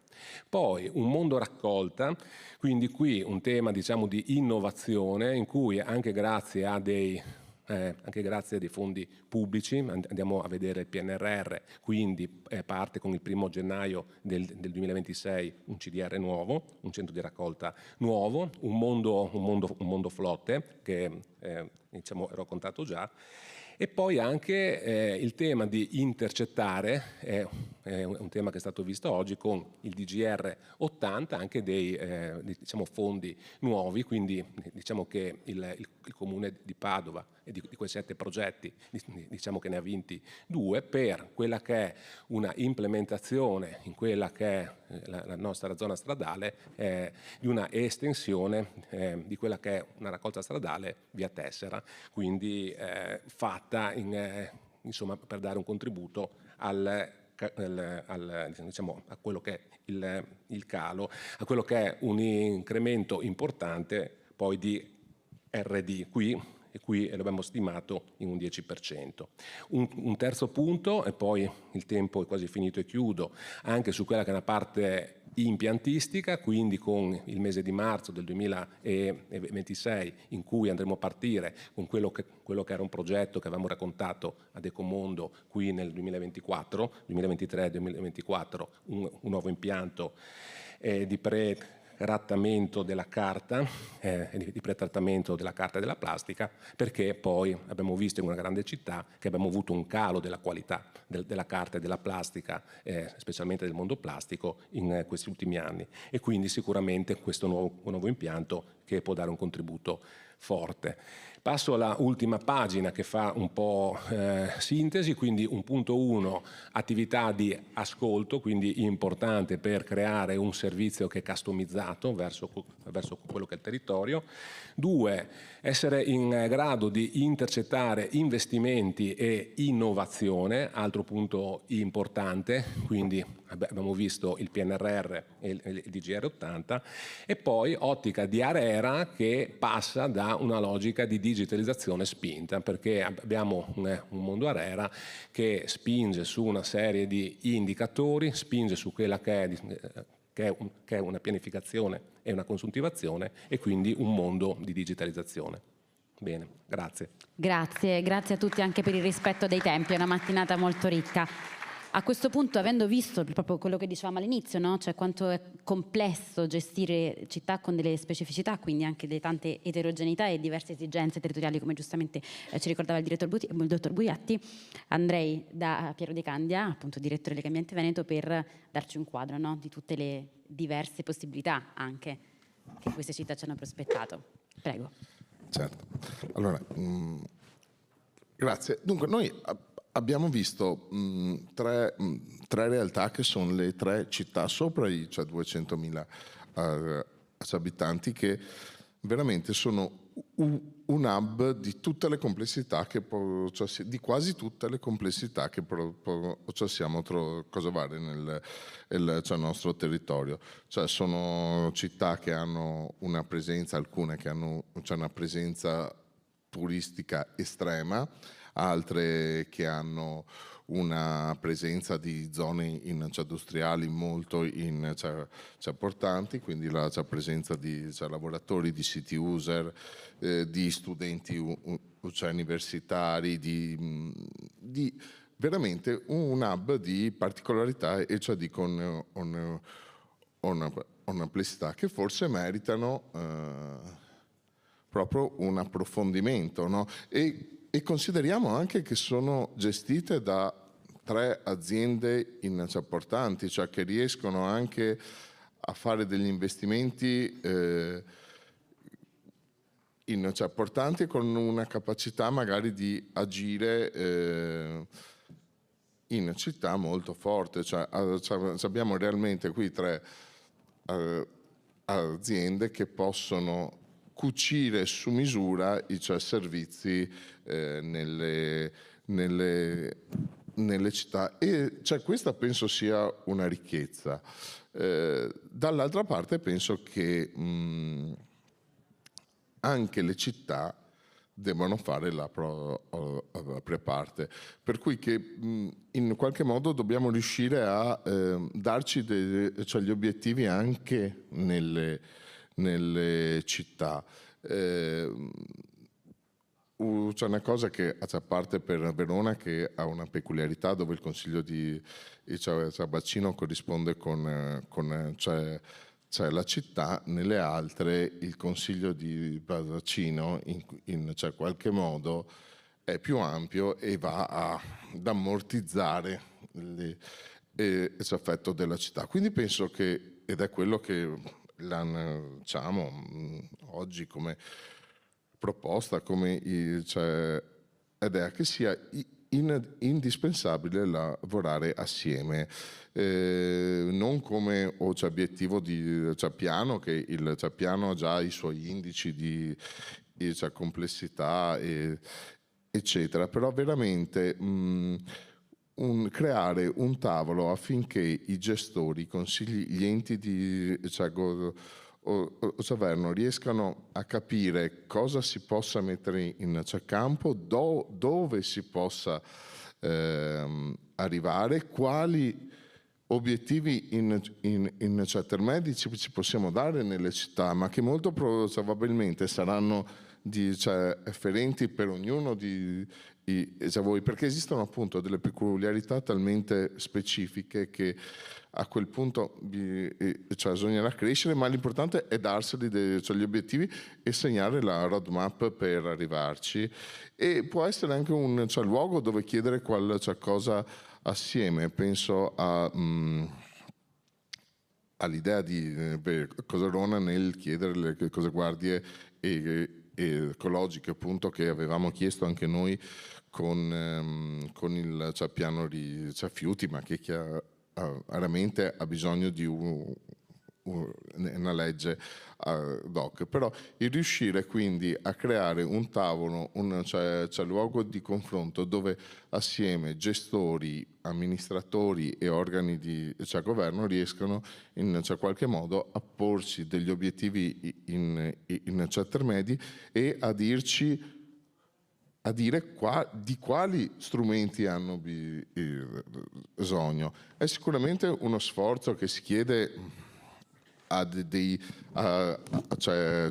territori dove ognuno orgogliosamente opera, però penso che la condivisione anche di obiettivi, di strategie e di tecniche sia quella che ci consente di abbassare la RUR proprio in quindi il rifiuto urbano e sidro, proprio in quei territori che, come abbiamo visto dalla presentazione di Stefania Tesser e di Francesco Chiosi, che ringrazio per il lavoro che fanno, sono i luoghi che fluiscono maggiormente, che con più fatica riescono ad aumentare attivamente le performance.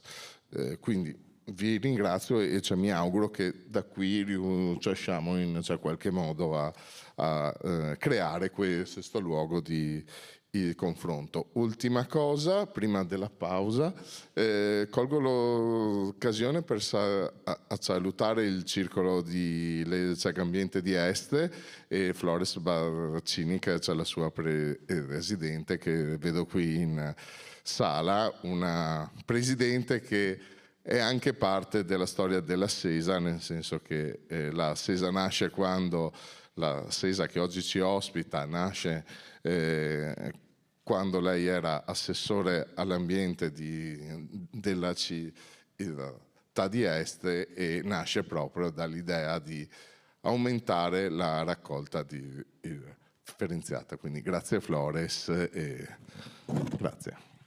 Quindi ci adeguiamo alla scuola, grazie a Piero De Candia. Ci adeguiamo, quindi facciamo una pausa a caffè, ci ritroviamo qui per le 11:15 per ricominciare i lavori dell'Ecoforum. Grazie.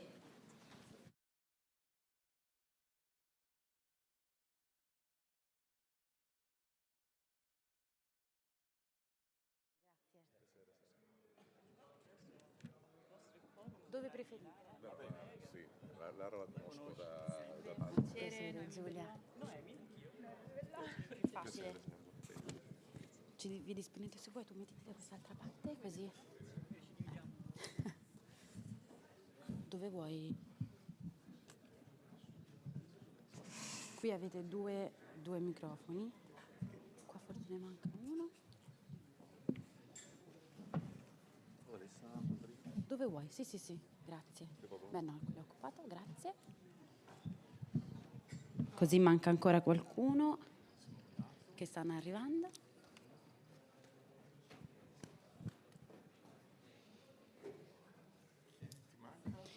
Paterniani.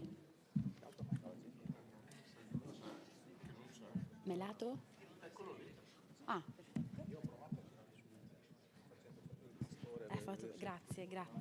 E allora mi manca Paterniani, che non c'è, nel senso che è giù e lo stiamo aspettando, o non è presente? Ok, e allora ci siamo. Allora forse qualcuno può anche venire qua, così non lo so, chi preferisce, solamente per non... Esatto. Grazie, eccoci, allora possiamo riprendere con questa sessione proprio dedicata alla partecipazione civica. L'abbiamo detto anche questa mattina a più riprese quanto sia importante il coinvolgimento dei cittadini proprio per migliorare la gestione dei rifiuti urbani.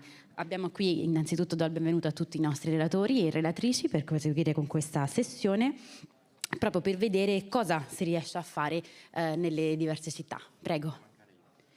Paterniano? No. Allora più tardi. Posso andare? Dovremmo esserci. Ok, quindi a questo punto io partirei proprio da Stefano Faè, presidente Safno.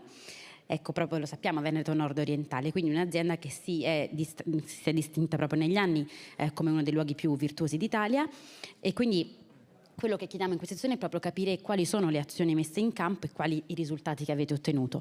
Anche qui chiedo cortesemente, come abbiamo fatto, saremo un po' rigidi con i tempi solo per riuscire ad arrivare alla fine della giornata, e ovviamente per le slide le lascio, grazie, con il tasto verde. Grazie, prego. Sì.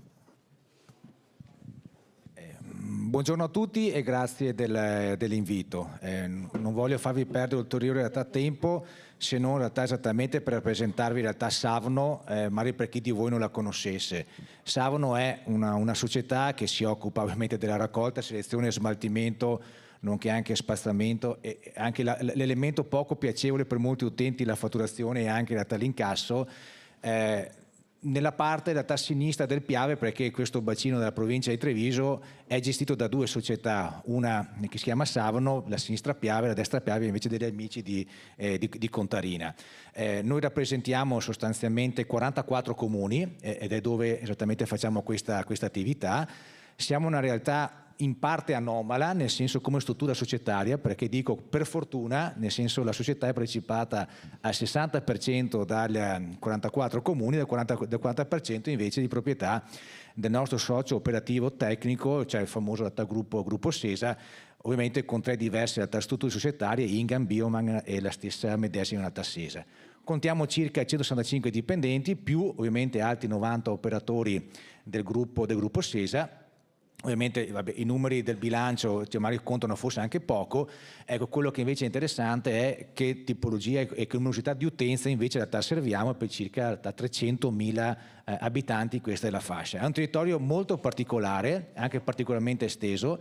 Mi piace ricordare che partiamo da un livello sul mare pari a 0 fino ad arrivare ai 1400-1500 metri, quindi anche con difficoltà ovviamente che gli amici di Contarina conoscono in realtà molto, molto bene. Io sono presidente di Savno da circa 1 anno e mezzo e posso dire che ho trovato una società molto in salute sia dal punto di vista bilancistico, ma soprattutto anche rispetto alle attività che vengono svolte, perché per fortuna, ma quindi estentemente che la provincia, la sinistra, la destra Piave non cambia nulla in questo tema. Tutti quegli obiettivi che nel primo giro ovviamente di ragionamenti in realtà fatti, condivisi in questa mattina, noi per fortuna questi obiettivi li abbiamo già ampiamente in realtà superati, perché abbiamo un livello di raccolta differenziata che ormai è intorno tra l'87 e l'88% storicamente ormai da oltre un decennio. Questo perché la società ha una raccolta tipica del porta a porta chiamato spinto, che voi tutti in realtà conoscete, da oltre quasi 20 anni, e questo ci dà la possibilità di raggiungere ovviamente in realtà questi livelli, anche il rifiuto non secco, per parlarci in realtà chiaramente, ha anche una numerosità in termini in realtà di peso per abitante veramente in realtà molto contenuto. Chiaro ovviamente che per mantenere questi obiettivi la società, ovviamente di concerto con il Consiglio di Bacino, cerca di mettere a terra ovviamente comunque delle attività ovviamente di sensibilizzazione sul territorio, sia per quanto riguarda i più piccoli, e quindi sostanzialmente anche in realtà i bambini, piuttosto invece che anche in realtà i più giovani, i meno giovani, e anche quel fenomeno che i colleghi poc'anzi avevano anche citato, ovviamente del turismo. Noi non possiamo non prestare molta attenzione a un altro elemento fondamentale, che il territorio sul quale operiamo è anche un territorio che è molto sensibile dal punto di vista ambientale, non che non siano gli altri, però dobbiamo ricordarci che viviamo in un territorio, il famoso territorio Conegliano e Valdobbiadene, che è patrimonio in realtà UNESCO, e quindi abbiamo anche una maggiore attenzione rispetto a queste realtà dinamiche. Cosa ovviamente fa da questo punto di vista di sensibilizzazione? Ovviamente vengono fatti molti incontri con la cittadinanza, le famose nostre giornate in realtà ecologiche, fiere, campagne informative, manifestazioni. Da quest'anno anche abbiamo fatto la prima conferenza, il primo evento chiamato ovviamente il Festival dell'Ecologia, e quindi il Festival della Natura, e poi progetti in realtà e raccolte di carattere in realtà solidale. Lo facciamo sia internamente ma anche esternamente, perché ci piace sempre ricordare che tutti i nostri mezzi, per circa il 70%, sono tutti alimentati a biometano, ma non è un biometano diciamo normale, come lo chiamo io in termini poco tecnici, ma semplicemente perché è un biometano che deriva dal nostro rifiuto umido che noi conferiamo nell'impianto di Maniago del socio privato, quindi da Bioma, e che poi è trasformato ovviamente in biometano, e riusciamo ovviamente sia anche in termini di comunicità ma anche di sostenibilità a far andare circa il 70% dei nostri mezzi, ovviamente lo riusciamo a farlo andare in realtà a biometano. Vabbè, questo è uno dei tanti mezzi che trovate riportati, nel senso che è stato un po' il mezzo che mi ha fatto un po' in partnership anche in realtà con l'Associazione per il Patrimonio delle Colline dell'UNESCO del Patrimonio di Prosecco e Conegliano e Valdobbiadene. Eventi o piuttosto ovviamente che progetti in realtà specifici che ogni anno diciamo, l'ufficio di comunicazione diciamo, si inventa. L'ultimo che è stato esattamente questo, che riguarda ovviamente le api, nel senso che è un progetto chiaramente sempre a tutela dell'ambiente, che va oltre chiaramente la corretta gestione dei rifiuti, che vede coinvolte tutte le scuole della provincia di Treviso per la parte della sinistra Piave. Molto importanti sono le famose giornate ecologiche, e qui lo facciamo quasi di comune d'accordo anche con gli amici di Contarina, perché le chiamiamo Piavenet, nel senso che con Legambiente piuttosto che con altri soggetti, perché il nostro territorio è attraversato dal Piave, no? A netto della geografia sinistra e destra Piave, ovviamente il comune obiettivo anche nostro di tenere chiaramente pulito questo grande fiume, e lo facciamo ovviamente sensibilizzando ovviamente tutti i cittadini e anche e soprattutto gli studenti in realtà delle scuole. Altre cose, ecco scusate, sono andato troppo avanti, ecco, no, forse siamo, ecco, no, ecco, questa, eccola qua. Quella di cui vado invece diciamo particolarmente diciamo nata fiera è stata l'iniziativa ultima che abbiamo fatto quest'anno, è un evento del primo festival che abbiamo chiamato con quel titolo di quest'anno Essere in Natura, con quel link chiaramente tra parentesi per riuscire a dare maggiore sensibilità e sicurezza su questo tema e sensibilizzazione. È un festival che è durato 4 giorni, in 2 giornate il 2 e poi il 5 ottobre, piuttosto che giornate dal 21 al 22 ottobre. Sono stati coinvolti con diciamo, aree tematiche in realtà specifiche sia tra i giovani che in realtà i meno giovani, ed è stata ovviamente una giornata, le ultime 2 sono chiuse con la presenza anche insomma, di una figura che tutti voi conoscete, c'è anche in realtà una foto di Don Luigi Ciotti, che sul tema ovviamente della natura, della transizione, della conversione in natura ne ha fatto ovviamente un suo specifico master.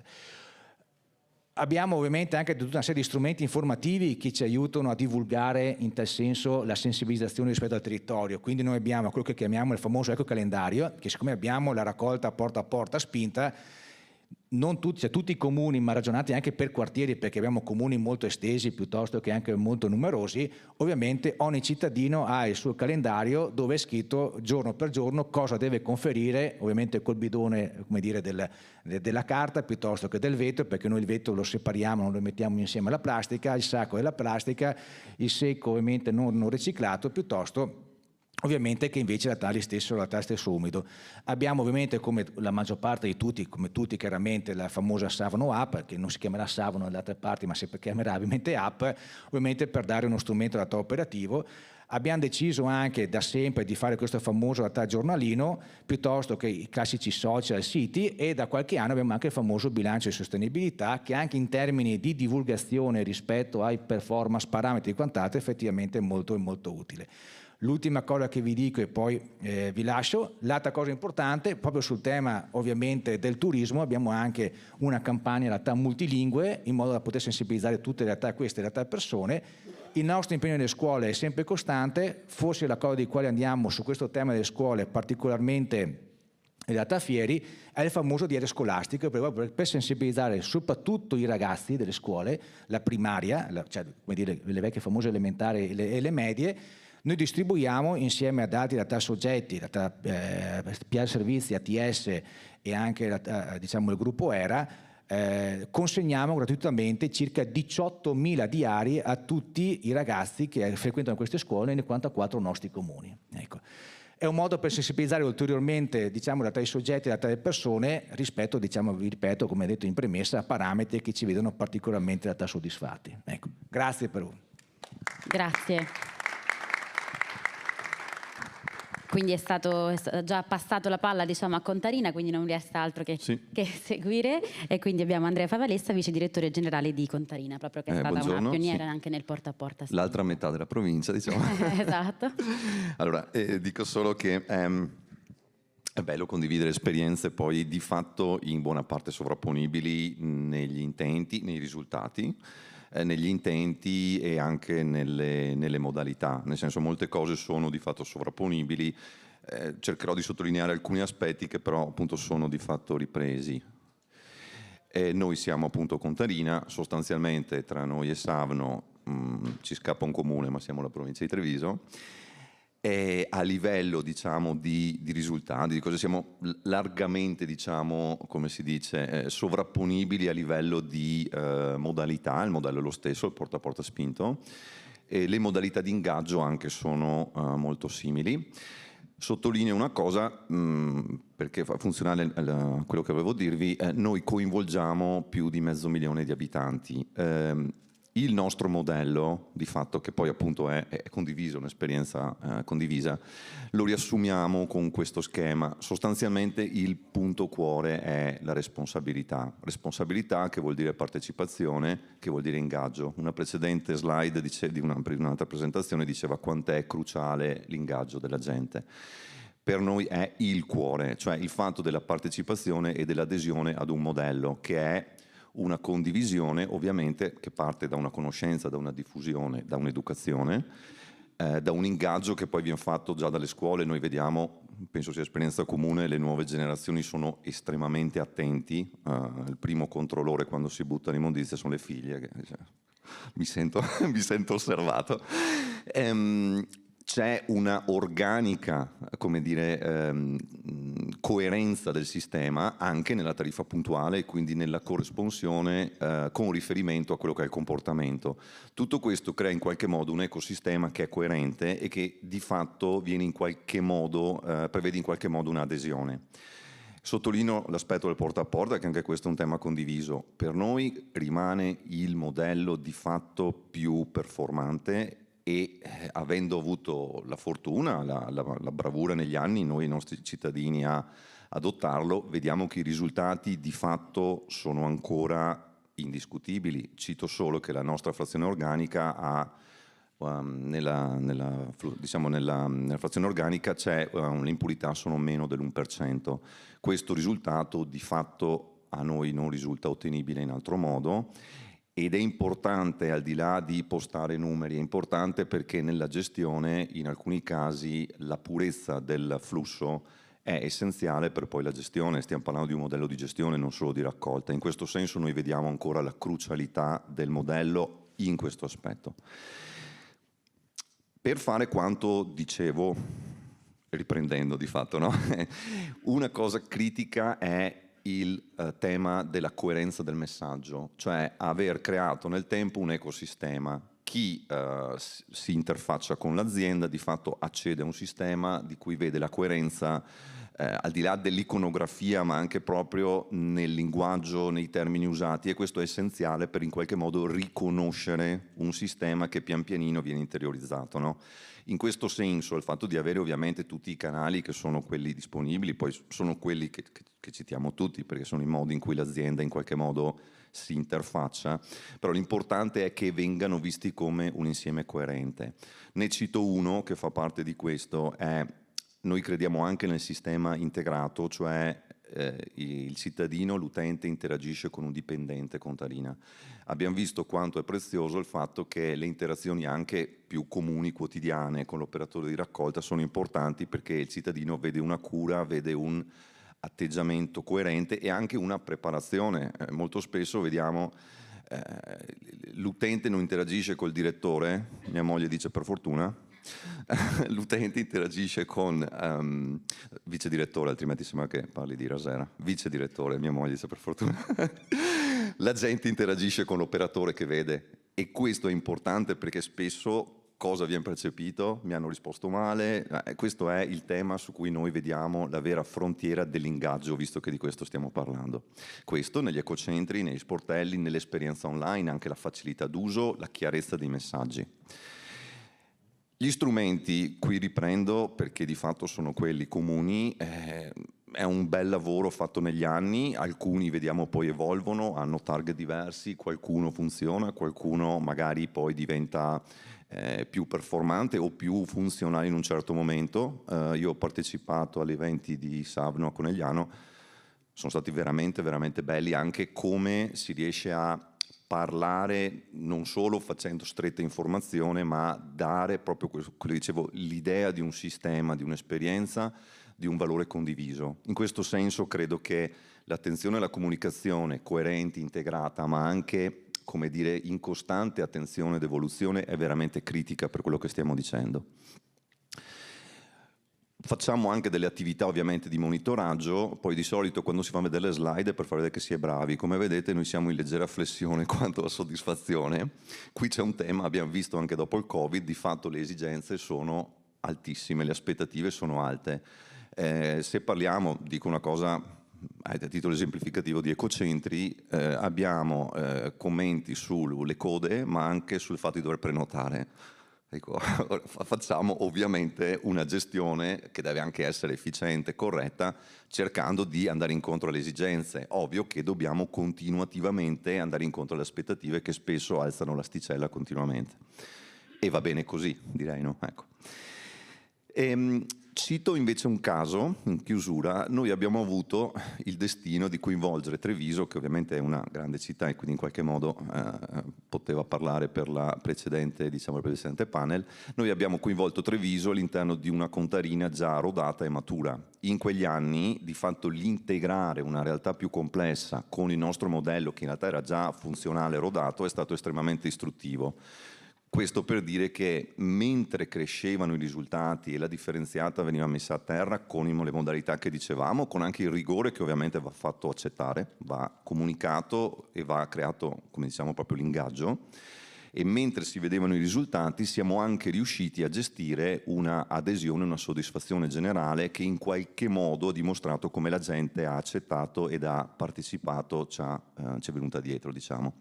Chiudo, sforo di 3 secondi per dire: l'engagement è un asset, cioè l'ingaggio è un valore in italiano.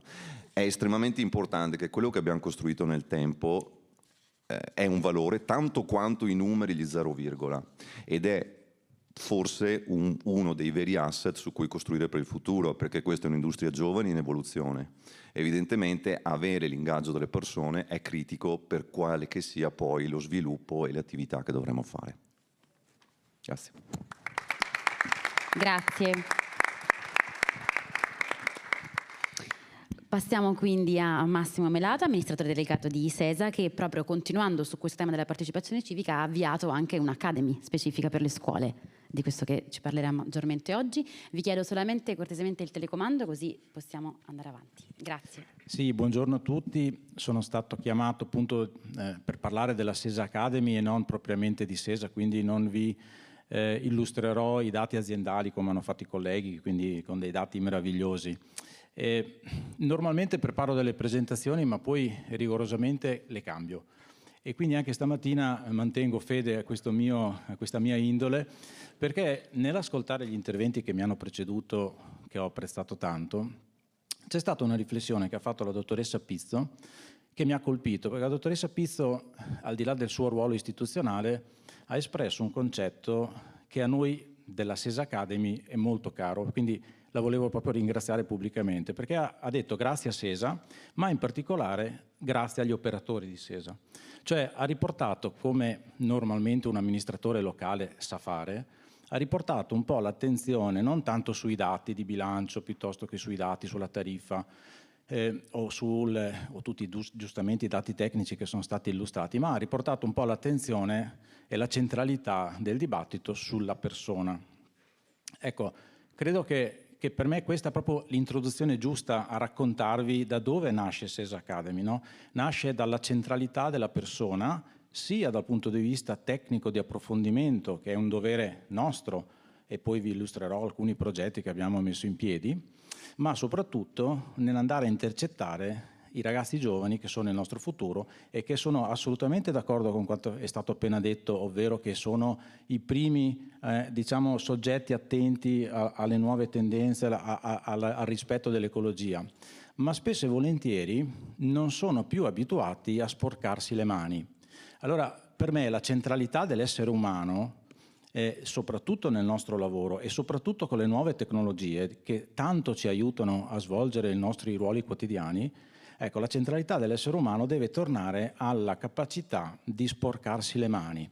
Ed è per questo che nasce SESA Academy. Noi portiamo all'interno delle scuole la classica attività di educazione ambientale che tutti noi qui in questa sala facciamo, in modi magari un po' diversi, ma fondamentalmente portiamo lo stesso messaggio: come si fa la raccolta differenziata, come si differenzia il cartone della pizza, il tappo di sughero. Guardo l'amico Werner che mi insegna queste buone prassi. Ma la particolarità che volevo raccontarvi oggi, appunto, rispetto alla nostra come dire, esperienza, è proprio quella di ritornare un po' alla centralità dell'essere umano. La centralità dell'essere umano che ha detto l'amico presidente di Savno, ricordando un intervento recente di Don Ciotti, che abbiamo avuto insomma anche noi l'onore di avere anche nei festeggiamenti del nostro trentennale 15 giorni fa. Don Ciotti, che si rivolge spesso e volentieri ai giovani, e ha raccontato che ai giovani, in presenza nostra, ha detto ai giovani: dovete avere coraggio di aver coraggio. Ecco, questa è stata una frase dirompente, detta con un'enorme semplicità, ma che fa un po' capire il senso. E noi abbiamo, diciamo così, con grande umiltà e con grande rispetto, abbiamo un po' fatta nostra questa frase. E la nostra SESA Academy nasce da qua. Penso si faccia così. SESA e quindi SESA Academy sono due soggetti nati e costruiti sul fare. Non siamo bravissimi a comunicare, spero miglioreremo, siamo, penso, bravetti a fare. E quindi il risultato della SESA Academy deriva fondamentalmente da due grandi esperienze. La prima grande esperienza è sintetizzata, e i tecnici so che mi odieranno per quello che ho rappresentato qui, perché è assolutamente impreciso, ma giusto per avere un'idea. La prima grande esperienza che SESA porta nelle classi e nelle piazze e nei teatri è quello che facciamo tutti i santi giorni, 24 ore al giorno, Natale e Capodanno compresi. I nostri tecnici ovviamente dicono: l'impianto non chiude mai. L'impianto, nessuno in questa sala scopre oggi che cos'è la biodigestione anaerobica, quindi non vi annoierò con il raccontarvi che cos'è e come facciamo magari con soggetti non addetti ai lavori. Ma fondamentalmente l'evoluzione dell'impiantistica che ha visto negli anni una progettazione, una realizzazione anche corposa di componentistica a livello proprio di pensata, di progettazione, di realizzazione interna, ha consentito tutta questa mappa della sostenibilità, come l'abbiamo definita noi, che porta a un po' a chiudere il cerchio, arrivando ai 600 mezzi a metano che circolano utilizzando il combustibile che appunto con questa tecnologia deriva dal rifiuto che quello stesso mezzo va a raccogliere la mattina. L'ultima frontiera è stata quella della capacità di intercettare, di raccogliere e di poi rivendere la CO2, e questo ci consente di essere un'azienda CO2 negativa, quindi noi sottraiamo all'ambiente parecchia CO2, e quindi dall'esperienza quotidiana di questa attività fatta di sostanza pura traiamo degli spunti molto interessanti da proporre ai ragazzi. L'impianto, le serre collegate all'impianto sono spesso e volentieri oggetto di appunto laboratori dove proprio i ragazzi non solo immaginano quello che succede, ma lo vedono proprio succedere, lo fanno nel luogo in cui questa cosa avviene tutti i giorni. L'altro grande capitolo da cui traiamo diciamo una fonte importante di suggestioni e di contenuti è il capitolo relativo alle nostre collaborazioni con le varie università, qui abbiamo fatto un estratto estremamente riduttivo, giusto per avere qualche riferimento. Noi sviluppiamo con le università dei progetti di ricerca che finanziamo molto specifici. Per esempio, uno degli ultimi è stato quello dell'impatto che sul terreno della coltivazione attraverso il compost contro il classico fertilizzante chimico. Abbiamo avuto 3 anni di lavori con diversi ortaggi, eccetera, eccetera. Abbiamo dei risultati incredibili. Ecco che questi risultati poi vengono trasferiti, ovviamente con le dovute modalità e didattiche, ai ragazzi giovani. E quindi da questa grande esperienza anche a livello universitario di progettazione di progetti specifici traiamo spunto per alimentare la SESA Academy. Mi fermerei qui lasciandovi una suggestione per il futuro. Noi dovremmo, da mio parere, mio personale parere, noi dovremmo investire sempre di più sui giovani, facendoli anche venire in azienda, avendo anche il coraggio di farli venire in azienda e metterli a sporcarsi le mani anche nei processi produttivi, perché è l'unico modo perché loro capiscono fino in fondo che i rifiuti e il cibo che mangiamo, che fanno parte di una stessa identica filiera, non vengono dai supermercati ma vengono dalla terra. Giustissimo, grazie. Grazie. È stata nominata anche la riduzione di CO2, quindi passerei la parola a Noemi Bellò, Innovazione, Ricerca e Sviluppo per ETRA, che proprio su questo riesce a fare sempre ricerca più moderna, diciamo così, innovazione. Certo. Prego. Grazie.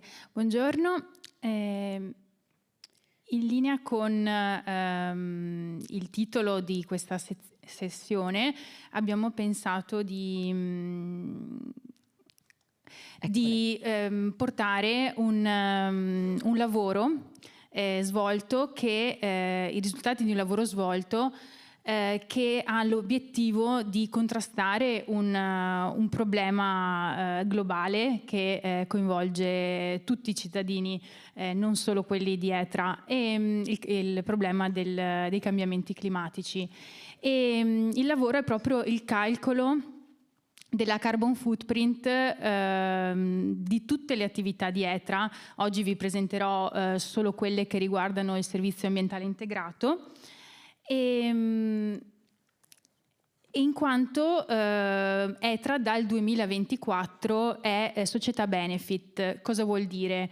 Che lavora per finalità di beneficio comune anche, e per cui per il territorio, l'ambiente e le persone in modo trasparente e concreto. E per il fatto che siamo società benefit ci siamo dotati di un piano di sostenibilità con obiettivi chiari, azioni, KPI, target, scadenze.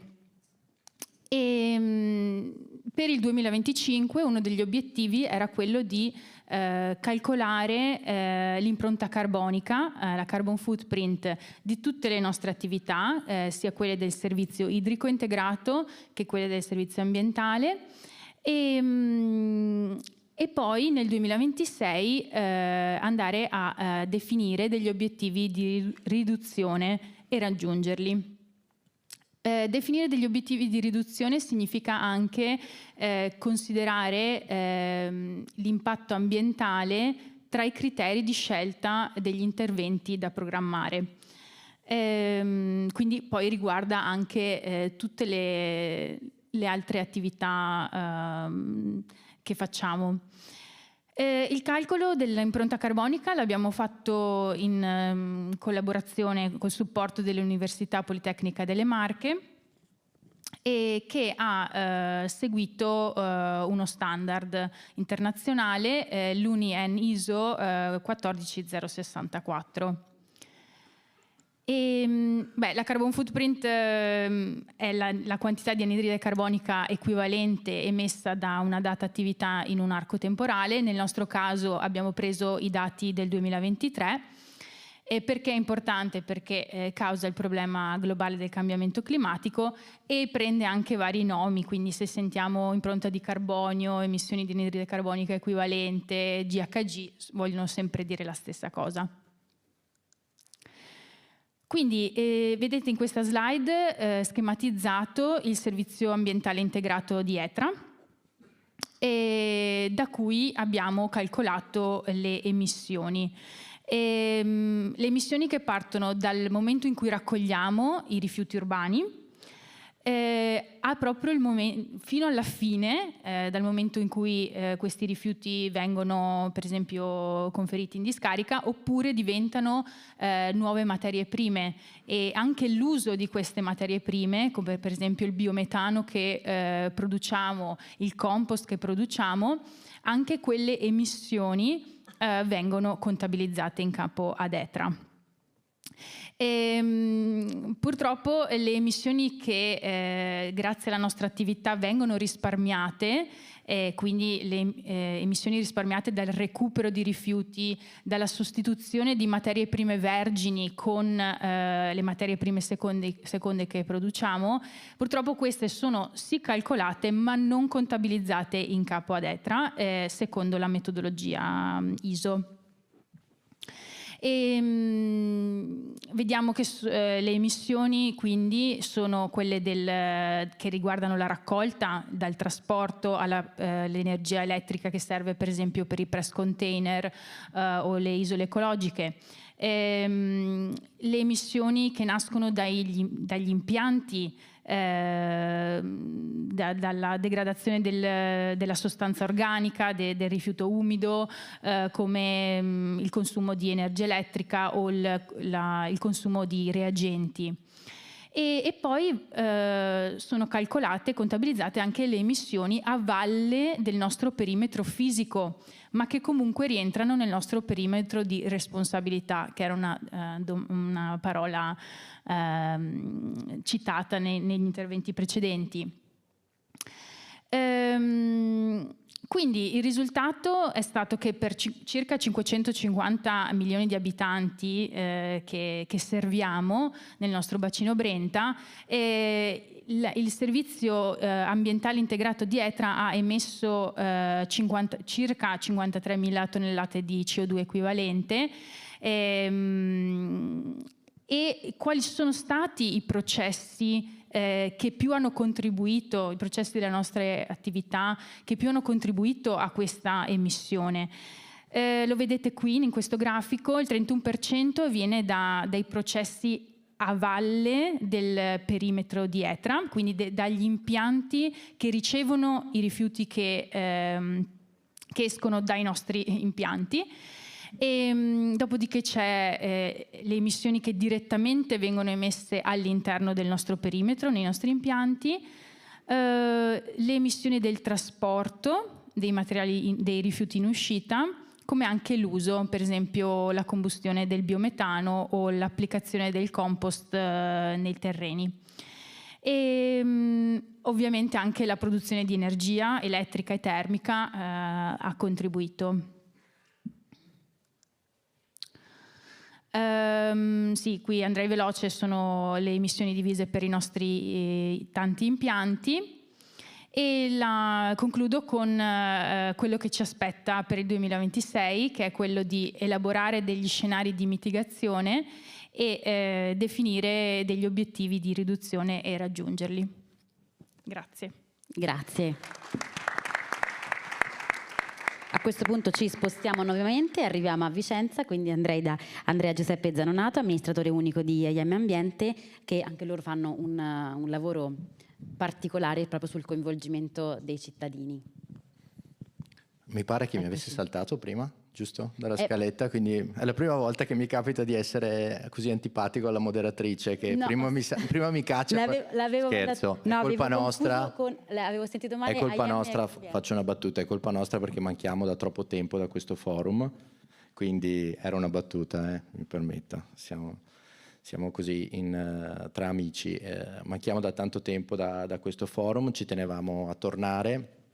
Per noi è un momento molto, molto complesso, molto, molto difficile, perché siamo tra due fuochi. Il Consiglio di Bacino di Vicenza ha deliberato per il gestore unico, chiaramente noi siamo l'unica azienda del Consiglio di Bacino che non è in house, facciamo parte fortunatamente al momento di AGSM AIM, la multi-utility più importante d'Italia a 100% partecipazione pubblica, però chiaramente è un momento di difficoltà perché anche fare formazione, fare divulgazione, sappiamo quanto costa, che programmazione richiede e quindi stiamo faticando, però non ci siamo persi d'animo e abbiamo deciso di provare ad investire quello che avevamo, cioè il tempo.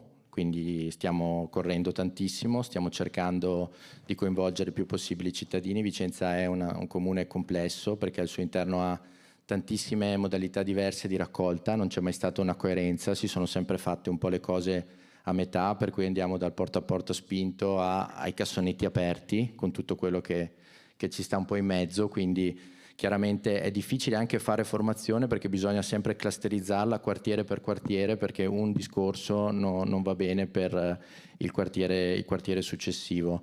Però abbiamo deciso di incontrare tutte le fasce d'età dei cittadini, quindi fortunatamente adesso il Comune ha ripristinato quelle che erano le vecchie circoscrizioni che oggi a Vicenza si chiamano consigli di quartiere, li stiamo girando tutte le settimane per portare formazione e informazione rispetto al discorso ambientale, anche perché i numeri ci dicono che ormai il nostro target con i sistemi che abbiamo, cioè il 74% di raccolta differenziata, è un po' un target limite, da qui in poi serve la coscienza civile, serve la coscienza ambientale, per cui questo lo raggiungi solo con la formazione.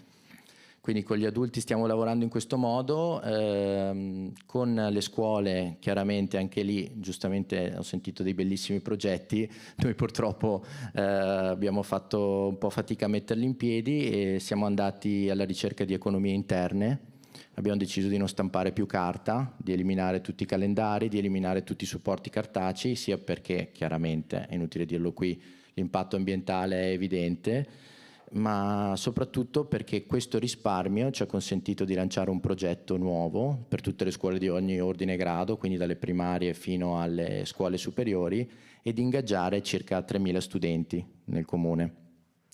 Ce la siamo un po' inventata così, con una proposta comunque accattivante che ha sposato, diciamo, le esigenze della città. Quindi questo tipo di ingaggio sta funzionando. E vorrei parlarvi più che altro visto che sono il ripetente che non ha portato le slide, ma il vostro collo mi ringrazierà, vorrei parlarvi più che altro di un progetto che stiamo per lanciare, anche se l'ufficio stampa nostro che è qua sicuramente non sarà contento, ma credo sia interessante.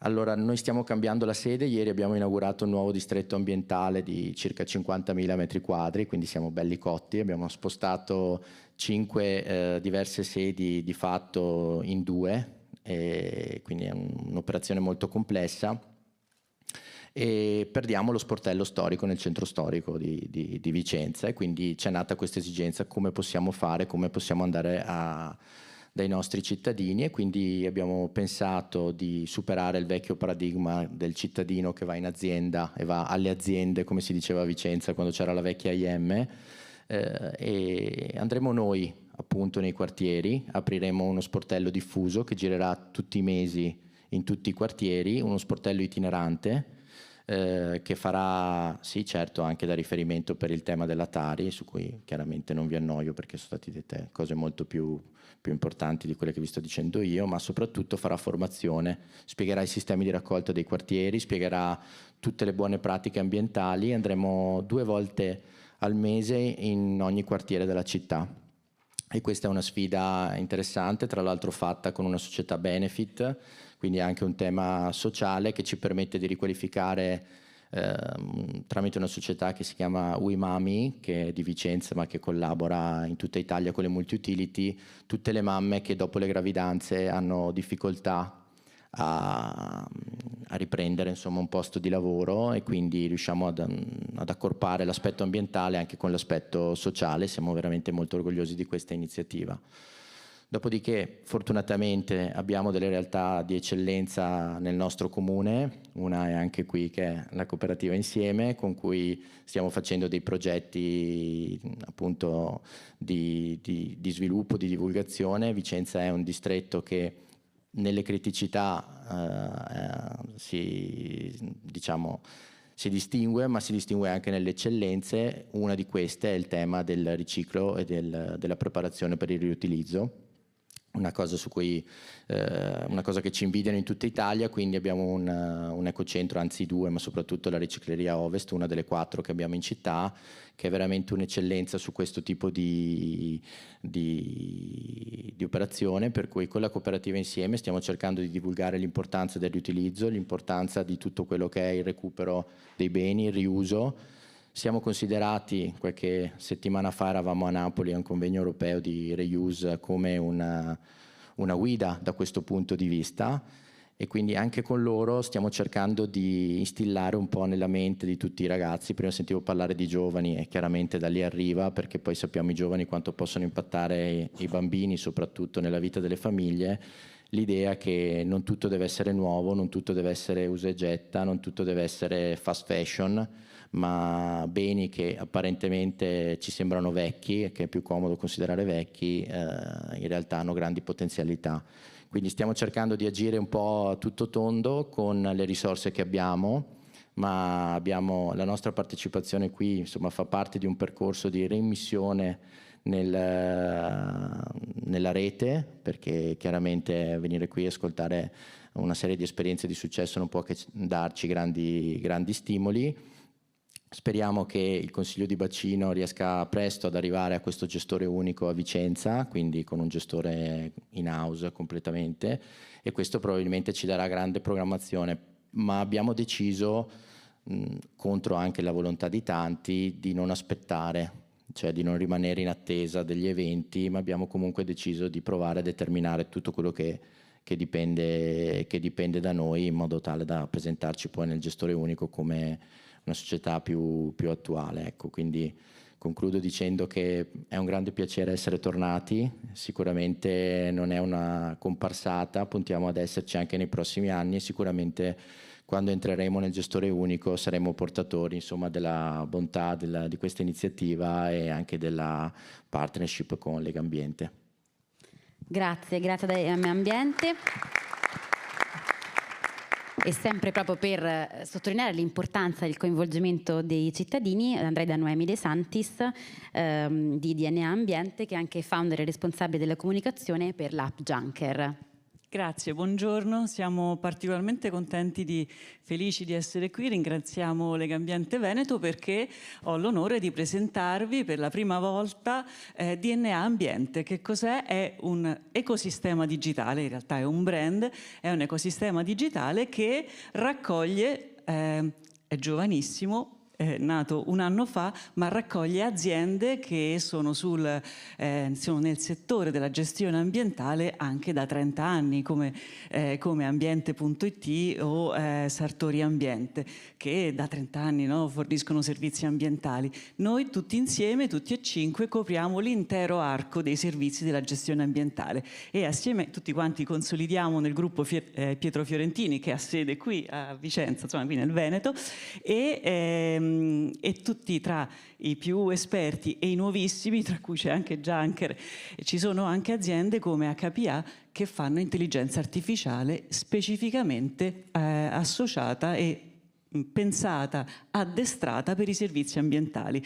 Perché ci siamo associati? Perché riteniamo che tutti insieme possiamo dare delle opportunità ai nostri clienti a cui diamo servizi e software per fare la doppia transizione, la transizione digitale, ma anche la transizione verso l'alleggerimento dell'impatto, la sostenibilità.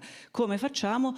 Lo facciamo integrandoci, cioè mettendo insieme appunto servizi gestionali consolidati come quelli di Ambiente.it, che sta a Mestre, con i device di Sartori, potenziandoli per esempio con, come dicevo, con l'intelligenza artificiale o con Junker, che è un'app che li mette a disposizione del cittadino. Quindi a livelli diversi di integrazione noi riusciamo ad ottimizzare e a efficientare moltissimi processi. Ne cito uno per tutti, grazie all'intelligenza, perché è stato citato negli interventi precedenti, grazie all'intelligenza artificiale noi riusciamo a dare ad Arcoda la possibilità, Arcoda fa cartografia, di ottimizzare i giri di raccolta, risparmiando notevolmente su tempi, itinerari, consumo delle risorse.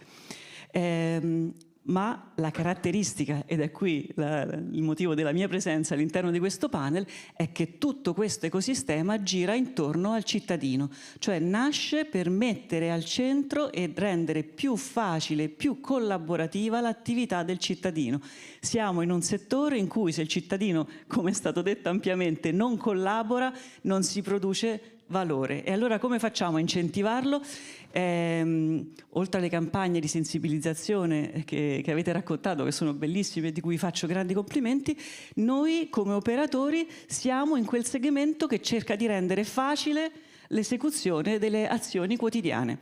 Quindi partiamo ho riportato da fonte di Commissione Europea, quindi una fonte super ufficiale, un dato che è interessante secondo noi. In Italia già il 55% delle persone che usano servizi digitali sul web o in app ha fatto accesso a internet o ha usato un'app per usufruire di servizi pubblici digitali. Per fare cosa? Accesso a info personali, tipicamente aree riservate, no? Lo facciamo tipicamente per la telefonia, per un sacco di settori, info su servizi, modulistica da stampare, scaricare, compilare, oppure per fare reclami, presentare richieste, fare segnalazioni. Ora, tutte queste cose noi le abbiamo messe a disposizione del cittadino tramite un'app. L'app è la pizza dei nostri tempi, no? Va bene per ogni occasione, ci facciamo qualsiasi cosa. Noi abbiamo cercato di renderla super efficiente e utile per il cittadino. Juncker è nata con l'idea di dare con il punto di vista e la comodità al cittadino. Quindi che cosa abbiamo fatto? Intanto abbiamo centralizzato tutte le informazioni del servizio ambientale. Quindi le informazioni sul dove lo butto, e questo lo diamo per scontato, ci abbiamo però aggiunto che cosa? Il menu del comune. Ho nella app che mi geolocalizza, non richiede di mettere i miei dati o di loggarmi, però chiede di capire dove mi trovo. In questo modo fa scendere solo le informazioni del mio comune, evitando di darmi informazioni fuorvianti o non pertinenti. Poi ha aperto un canale di comunicazione bionivoca. Tramite l'app riusciamo a permettere sia al cittadino di fare segnalazioni o presentare richieste, reclami, ma anche al comune e al gestore, molto spesso a tutti e due insieme, di mandare messaggi importanti al cittadino. Questo è importante perché abbiamo creato poi abbiamo fatto dell'app una piazzetta virtuale dove tutti collaborano e tutti dialogano. E questo è utilissimo anche per il tenore delle relazioni che c'è tra tutti questi player, no? Poi ci abbiamo messo un po' di intrattenimento, i quiz che sono sempre molto popolari ma che fanno imparare. E vado veloce, anche i sondaggi. ARERA ci chiede di interrogare il cittadino sull'accesso ai servizi, sul gradimento, la comprensione, la facilità di dare suggerimenti. Facciamo anche quello tramite app, è facilissimo, ormai tramite app facciamo qualsiasi cosa, quindi tanto vale metterla al nostro servizio. E ultimo argomento, ci abbiamo messo anche la vetrina del centro del riuso, perché i centri del riuso spesso i comuni, i nostri abbonati ci dicono hanno un grande momento di popolarità al lancio, poi l'attenzione si attenua. Bene, noi la vetrina dei prodotti la mettiamo in app, è sempre sotto gli occhi, sempre a disposizione, tiene sempre vivo l'interesse a quel pilastro importantissimo che è il riuso, che previene i rifiuti, quindi aiutiamo anche la ciclicità. Poi abbiamo fatto un balzo successivo e tutto l'ecosistema di Eni Ambiente, delle aziende, sta lavorando da 2 anni per far confluire l'accesso ai servizi, anche questo, all'interno dell'app.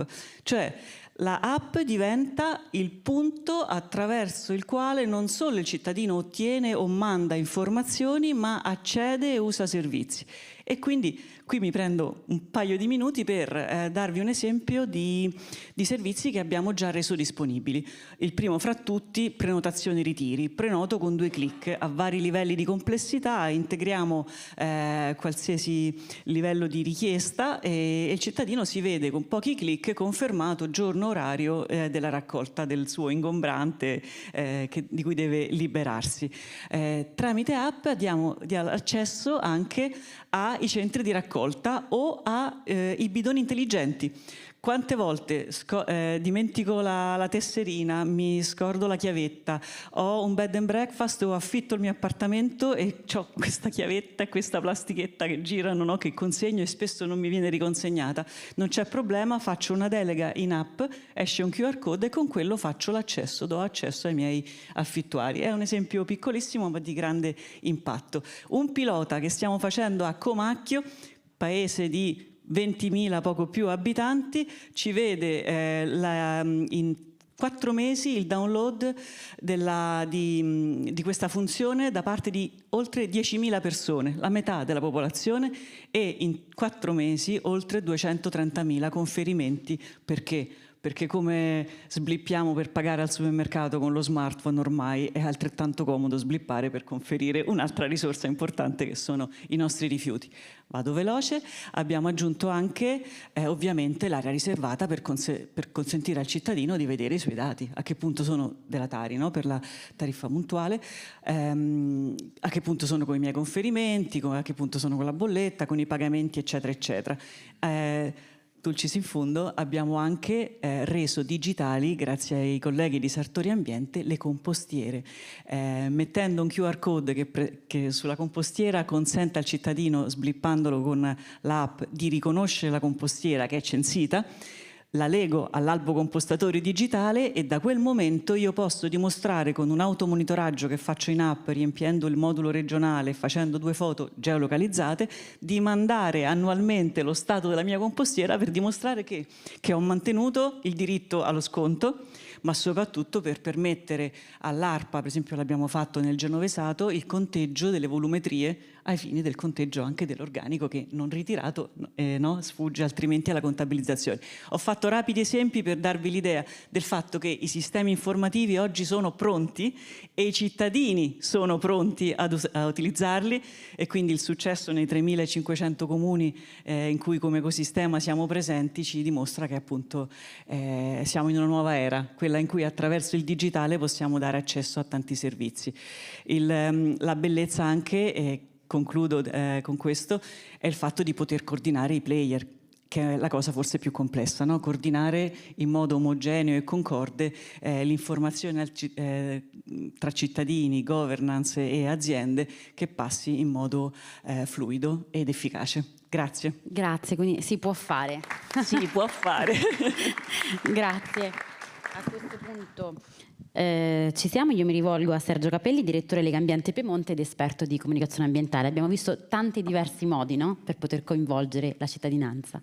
Assolutamente, insomma, proverò a fare siamo qua, sono in mezzo alle eccellenze anche della comunicazione ambientale, proverò a fare un distillato per provare a capire quali sono i punti chiavi per una comunicazione efficace.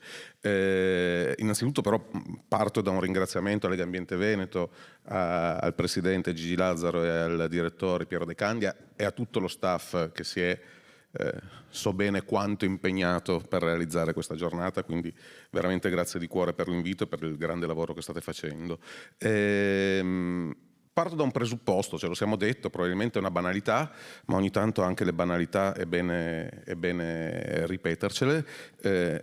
Un sistema di raccolta, qualsiasi sistema di raccolta, anche il più virtuoso, non esprime il suo massimo potenziale se il cittadino non è coinvolto, è informato e responsabilizzato. Abbiamo parlato spesso oggi di responsabilizzazione, di responsabilità. Ecco, io vorrei mettere un accento: laddove il cittadino non è coinvolto e non è informato, la responsabilizzazione rischia di diventare uno scarico di responsabilità sul cittadino. Se noi gli diciamo dobbiamo raggiungere l'obiettivo X e poi però devi farlo tu. Ecco, questa cosa credo che tutti quanti, lavorando nell'ambiente, sappiate quanto è pericolosa e quanto può essere controproducente. Qual è lo strumento per coinvolgere, informare e responsabilizzare il cittadino? Quello della comunicazione. Parto allora, a costo di essere didascalico, da una definizione che leggo, tratta dal sito Pubblica Amministrazione di Qualità. La comunicazione ambientale è una serie di azioni informative sui temi ambientali dirette alle collettività ed emesse da enti pubblici quali comuni, regioni, aziende pubbliche, enti di formazione e di ricerca. L'obiettivo è quello di soddisfare i bisogni di conoscenza del cittadino e ottenere una maggiore sensibilizzazione dello stesso per orientarne gli stili di vita verso modelli più sostenibili. Allora, comunicare. Che cosa andiamo a comunicare? Quali sono i punti fondamentali di una comunicazione efficace? Innanzitutto le informazioni, cioè noi dobbiamo dire al cittadino c'è un nuovo servizio, oppure facciamo un remind del servizio implementato in quel momento, che è una cosa fondamentale, quali sono le nuove attività, quali sono i dettagli sull'utilizzo e quali sono i dettagli sull'applicazione del servizio. Fondamentale è anche spiegare il perché facciamo questa cosa e perché stiamo chiedendo al cittadino di fare quella determinata attività, nel nostro caso la raccolta differenziata secondo le modalità che il Comune mette a disposizione del cittadino. Se il cittadino non sa il perché, non è responsabilizzato e non è coinvolto. E poi ovviamente c'è tutto l'aspetto educativo alla parte, come dire, più pratica della messa in atto. È fondamentale, lo diceva prima il collega di Vicenza, l'individuazione del target, perché ce l'abbiamo tutti ben chiaro, target differenti, fasce sociali differenti per età, scolarizzazione, sesso, rispondono a sollecitazioni differenti, hanno sensibilità differenti. Quindi è evidente che, avendo a che fare con un mondo complesso come quello della cittadinanza completa, è necessario, cioè, un'unica campagna di comunicazione difficilmente coinvolgerà tutti i cittadini allo stesso modo.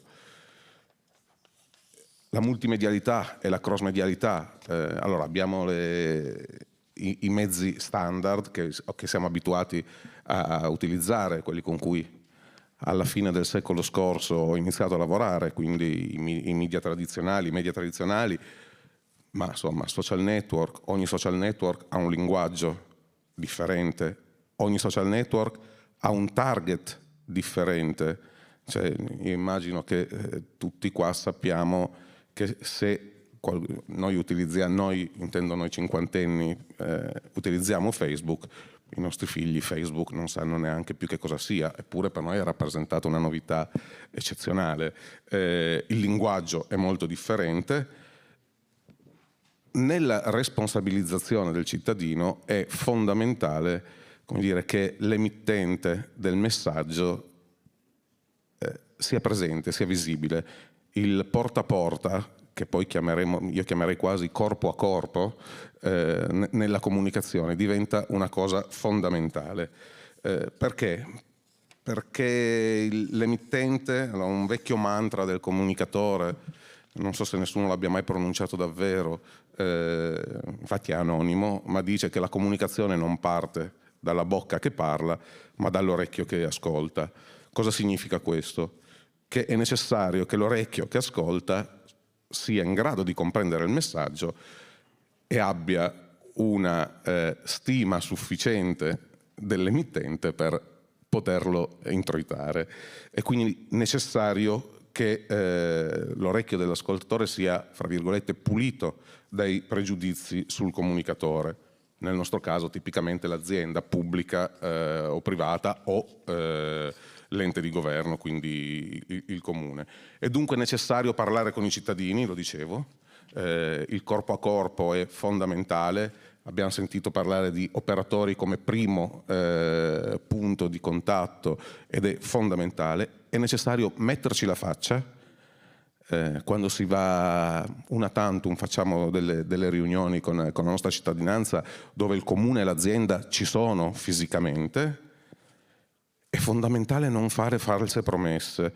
Ora, forse raccontarlo in Veneto suona un po' stonato, parto dalla mia realtà, io vedo comuni che fanno campagne, passiamo alla tariffazione puntuale, bene, perché vi calerà la Tari? Non è detto.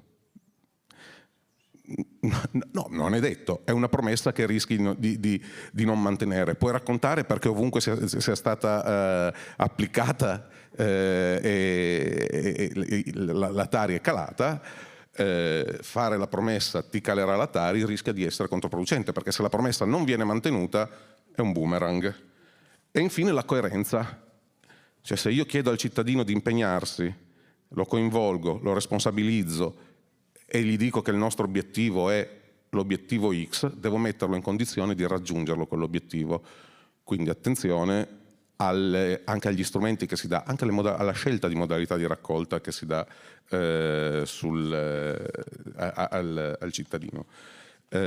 Avevo portato un paio di campagne come esempio, ma i tempi sono strettissimi. Una fra l'altro è quella di Contarina a Treviso nel 2011 e quando parlo nel 2013, chiedo scusa, quando parlo di corpo a corpo, questo intendo. Contarina nel coinvolgimento della cittadinanza a Treviso ha fatto 36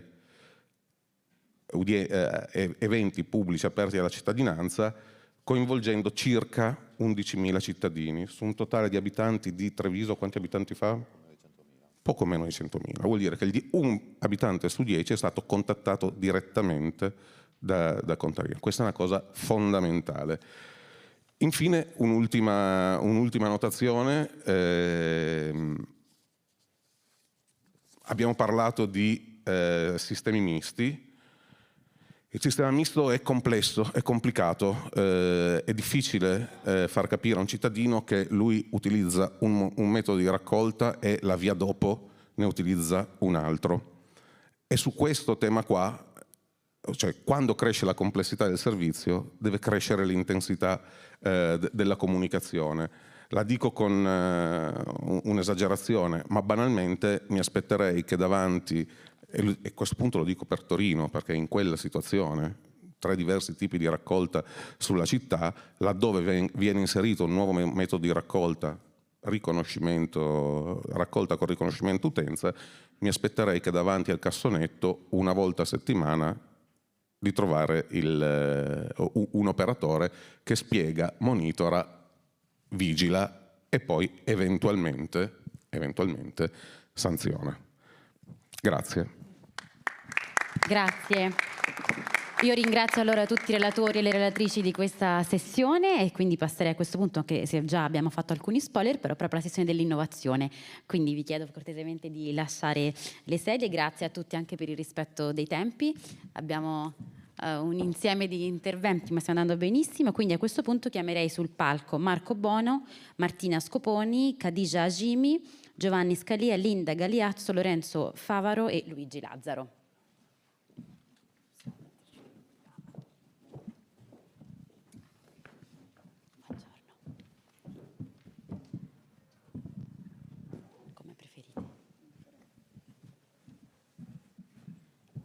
Buongiorno, ci manca ancora qualcuno che adesso ci raggiungerà. Ci raggiunge evidentemente più tardi. Comincerei da Marco Bono, sapendo, perfetto. Allora ecco, Prado Specialist per Cesaro Mac Import, proprio leader nella realizzazione degli impianti dell'economia circolare e soprattutto la cosa, buongiorno, importante proprio il tema anche delle batterie delle auto, sempre più centrale. A questo punto io lì ha lo slider, quindi chiederei alla regia di poter mandare le slide così cominciamo. Grazie. Niente. Allora, innanzitutto ringrazio Lega Ambiente Veneto per aver rinnovato questo invito, per darci la possibilità di introdurre ogni anno qualche cosa di interessante e nuovo. Noi come azienda ovviamente non parliamo di quello che succede adesso, ma ci incarichiamo di darvi qualcosa di nuovo. Cioè dobbiamo essere almeno un passo avanti rispetto ai comuni, alle aziende che si occupano del riciclo, per prepararli a questo mondo che nel settore dei rifiuti cambia di continuo. E quest'anno, su vostra particolare richiesta, abbiamo deciso di introdurre l'argomento del riciclo delle batterie delle auto. E lo abbiamo fatto partendo da una collaborazione che è nata qualche anno fa con un'azienda francese, leader nel settore del riciclo dei metalli, che si è specializzata nella produzione di una linea, un impianto a sé stante che si occupa del trattamento delle batterie per andare a recuperare praticamente quasi tutto. E il titolo è appunto mobilità elettrica. Quindi questa nuova cosa che è per noi ormai il presente, perché non è neanche più futuro, è proprio presente, e ha bisogno di un futuro, che è il futuro del riciclo. Quindi questo gesto che ormai è entrato nella normalità diventerà sempre più presente, e con la sua presenza ci sarà la necessità di gestire questo nuovo oggetto che è la batteria. Un rifiuto che tanti ancora non sanno come possa essere gestito e che adesso vi farò vedere piano piano nei vari passaggi, cercando di essere il più veloce possibile. Allora, la normativa europea è molto ambiziosa. Il regolamento europeo dice che entro il 2031 dovremo essere bravissimi a recuperare quanto più possibile dalle batterie, cioè stanno già pensando a una cosa che ancora nel mercato ha appena iniziato a farsi vedere, però già chiedono che noi facciamo quel passo per essere pronti. Cesaro con il suo fornitore MTB ha già raggiunto l'obiettivo, cioè noi siamo già capaci di recuperare la percentuale soglia del 95%, perlomeno dei materiali rari come cobalto, rame e nickel, ma non solo. Cesaro è sempre stata un passo avanti alle richieste. Noi siamo dal 1985 nel mondo dei rifiuti e siamo partiti dalle discariche. Adesso ci stiamo muovendo verso questo nuovo fronte e nel 2023 abbiamo iniziato appunto a valutare questa nuova possibilità. È una soluzione tutto in uno, è un impianto a sé stante, non può assolutamente essere messo in mezzo ad altre cose, deve essere circondato solo da spazio libero, perché stiamo parlando di materiali che per vari motivi possono inquinare l'ambiente, quindi li dobbiamo saper gestire. Possiamo trattare qualsiasi tipo di geometria di batteria, ma in particolare noi siamo specializzati sulle batterie al litio. Il processo apparentemente semplice è molto complesso perché consta di molti passaggi, ciascuno dei quali serve per riuscire a fare un qualcosa di propedeutico al passaggio successivo. Non è casuale. Innanzitutto c'è una triturazione del materiale, cioè dobbiamo rompere questa batteria nelle varie componenti. Poi dobbiamo estrarre gli elettroliti, cioè tutta quella parte liquida che andrebbe innanzitutto a danneggiare la purezza dei nostri materiali. Poi dobbiamo densificarli, questi materiali, e iniziare poi a recuperarli singolarmente. Dall'altra parte ci dobbiamo preoccupare dell'ambiente. Dobbiamo riuscire nell'intento di pulire l'aria in uscita e quindi andare a recuperare le polveri, perché ce ne sono di molto pericolose, inquinanti e i gas.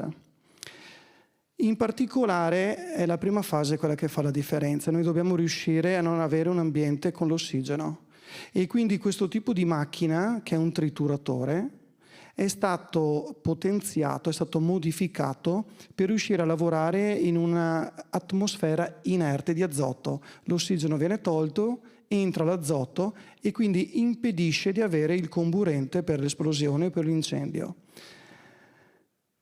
Questa colonna che vedete a destra della slide permette appunto di togliere subito gli elettroliti e i componenti organici volatili, che così vengono tolti e lasciano libero il metallo per essere separato. andiamo a densificare il materiale, questo è un passaggio che non vi spiego ma è una cosa prettamente tecnica, che mi permette però di cominciare a recuperare i materiali di valore come il rame e l'alluminio.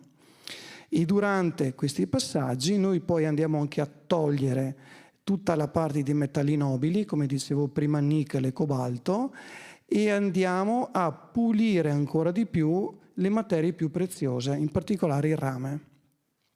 Ci sono varie macchine che all'interno di questo container che vedete fanno il loro gioco e sono calibrate perfettamente per raggiungere quelle percentuali che vi dicevo prima. Questi sono i materiali che noi dall'alto, quindi dalla batteria che vedete indicata sopra, riusciamo a recuperare: rame, alluminio, ferro di vari tipi, plastica e i materiali nobili che nel loro complesso vengono chiamati la black mass, quindi litio, nickel, cobalto e manganese.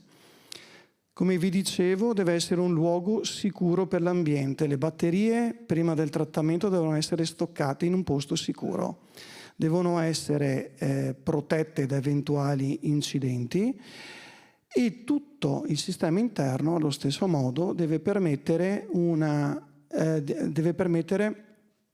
ai gas e ai metalli di uscire senza essere prima puliti e filtrati. Deve essere un luogo sicuro anche per gli operatori.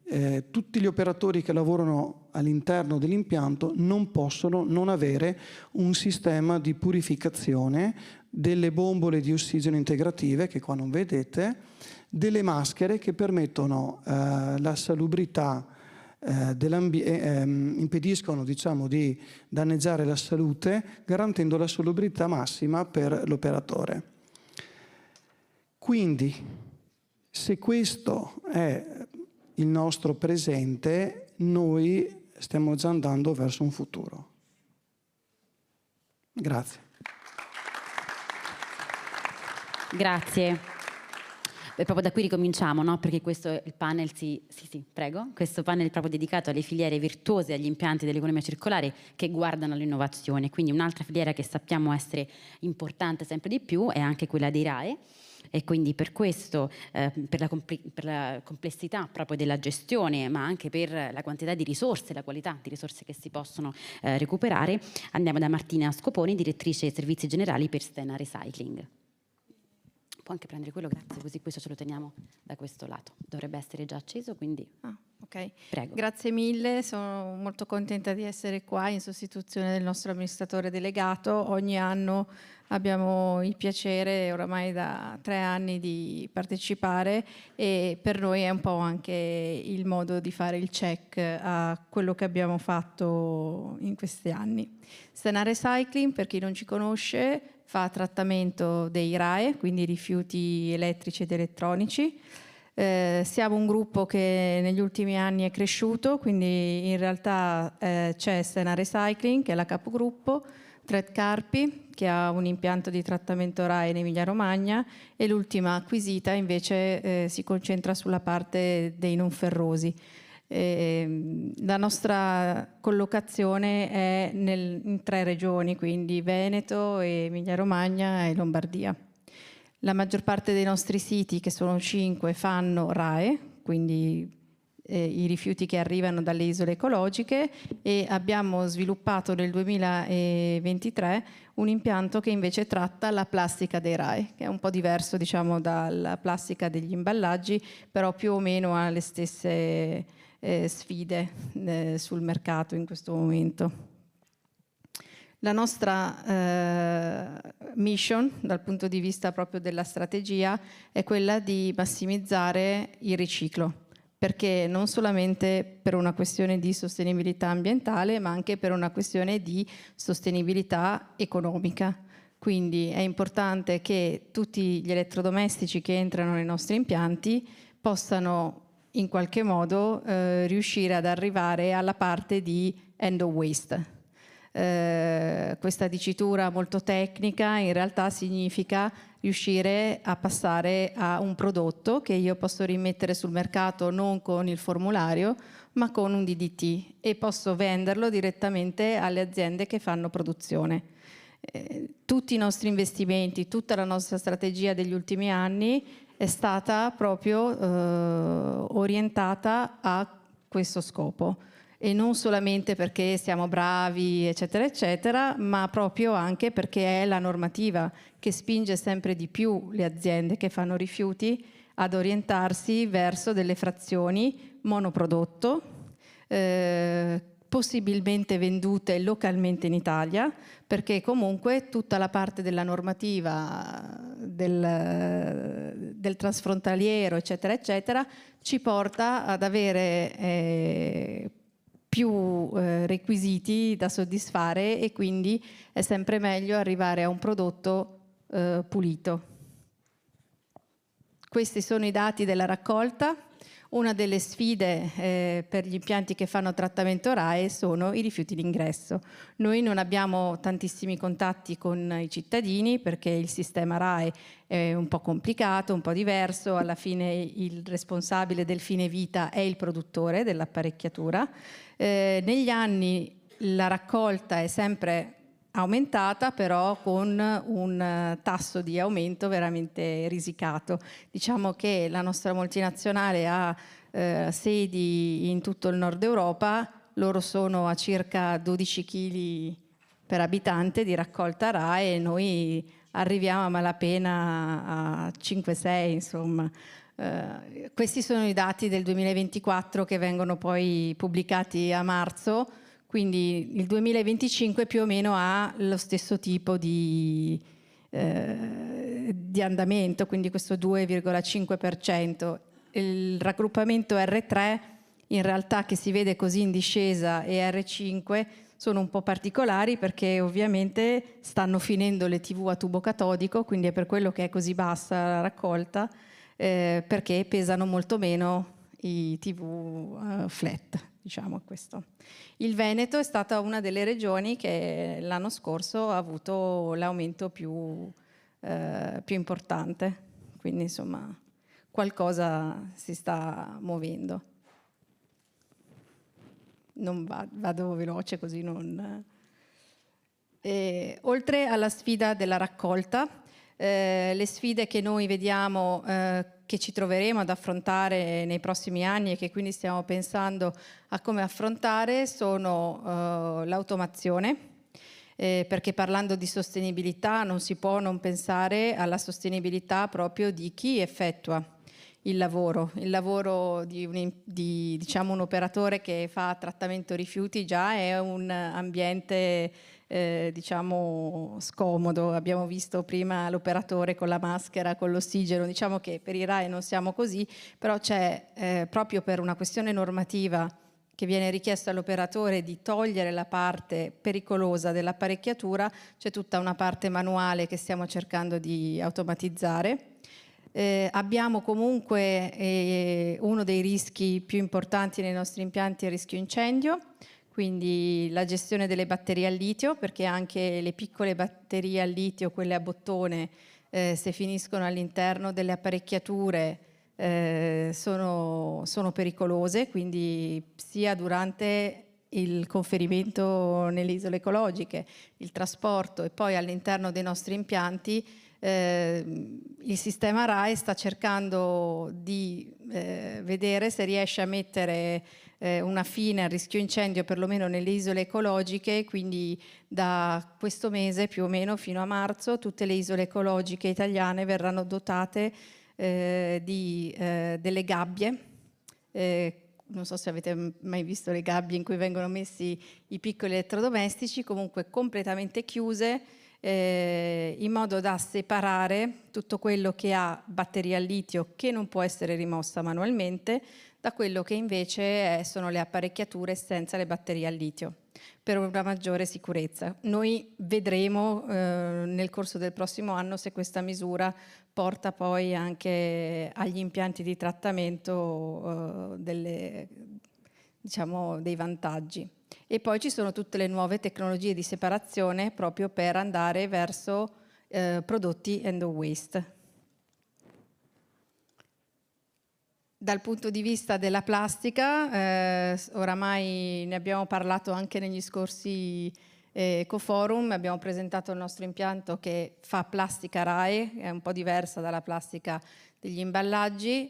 Siamo riusciti a mettere in piedi questo processo che dalla plastica degli elettrodomestici, che per il 90% è plastica che esce dai nostri impianti, quindi non compriamo sul mercato plastica di altri, riusciamo a ricavare il pellet. Vi faccio vedere solamente i numeri. Dopo 2 anni che l'impianto oramai è totalmente avviato, siamo arrivati a trattare circa 24.000 tonnellate anno, sono 2.000 al mese, e producendo 600 tonnellate di polimeri end-of-waste, quindi monopolimero in pellet di colorazioni diverse, quindi abbiamo circa una decina di prodotti.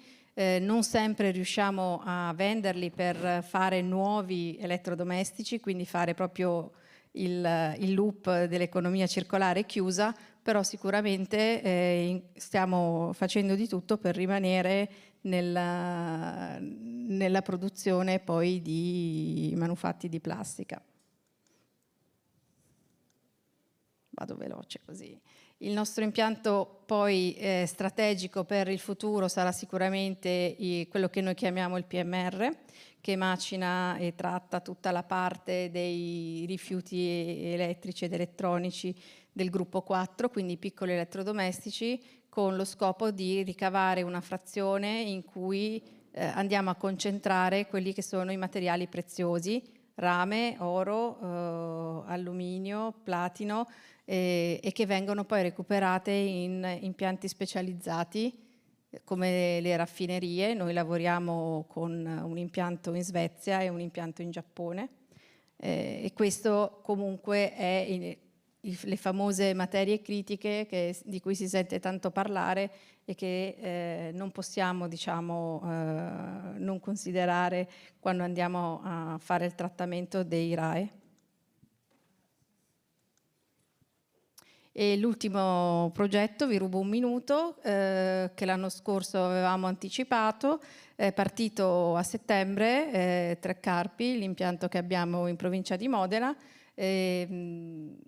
Stiamo facendo il raddoppio dell'impianto, la nuova AIA che ci è arrivata, diciamo, alla fine del 2024 prevede l'installazione di un impianto per il trattamento automatico dei pannelli fotovoltaici. È un trattamento che noi facciamo già manualmente, perché togliamo manualmente con una macchina, diciamo, semiautomatica la cornice e poi facciamo la macinazione e separazione del vetro. E il nuovo progetto invece è quello di avere proprio un impianto che riesce a fare tutto in automatico. Grazie. Grazie. Ah, ok. E quindi andiamo ancora avanti proprio sulle filiere virtuose. Un altro settore che ha bisogno di impiantistica e innovazione è quello del tessile. Quindi mi rivolgo a Khadija Hashimi, grazie, Project Manager per Greenthesis Group. Buongiorno a tutti, sono Khadija Hashimi, PM della società Greenthesis. Prima ringrazio gli organizzatori per questo bellissimo evento, ringrazio Lega Ambiente Veneto per questa opportunità di condividere un percorso che per noi non rappresenta solo una soluzione impiantistica, ma una strategia e visioni di economia circolare per il settore tessile.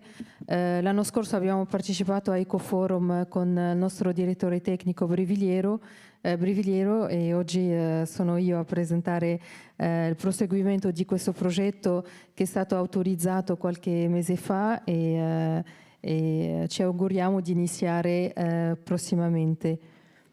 Allora, come dicevo, l'impianto verrà localizzato presso GEA, un hub strategico nella regione di Veneto.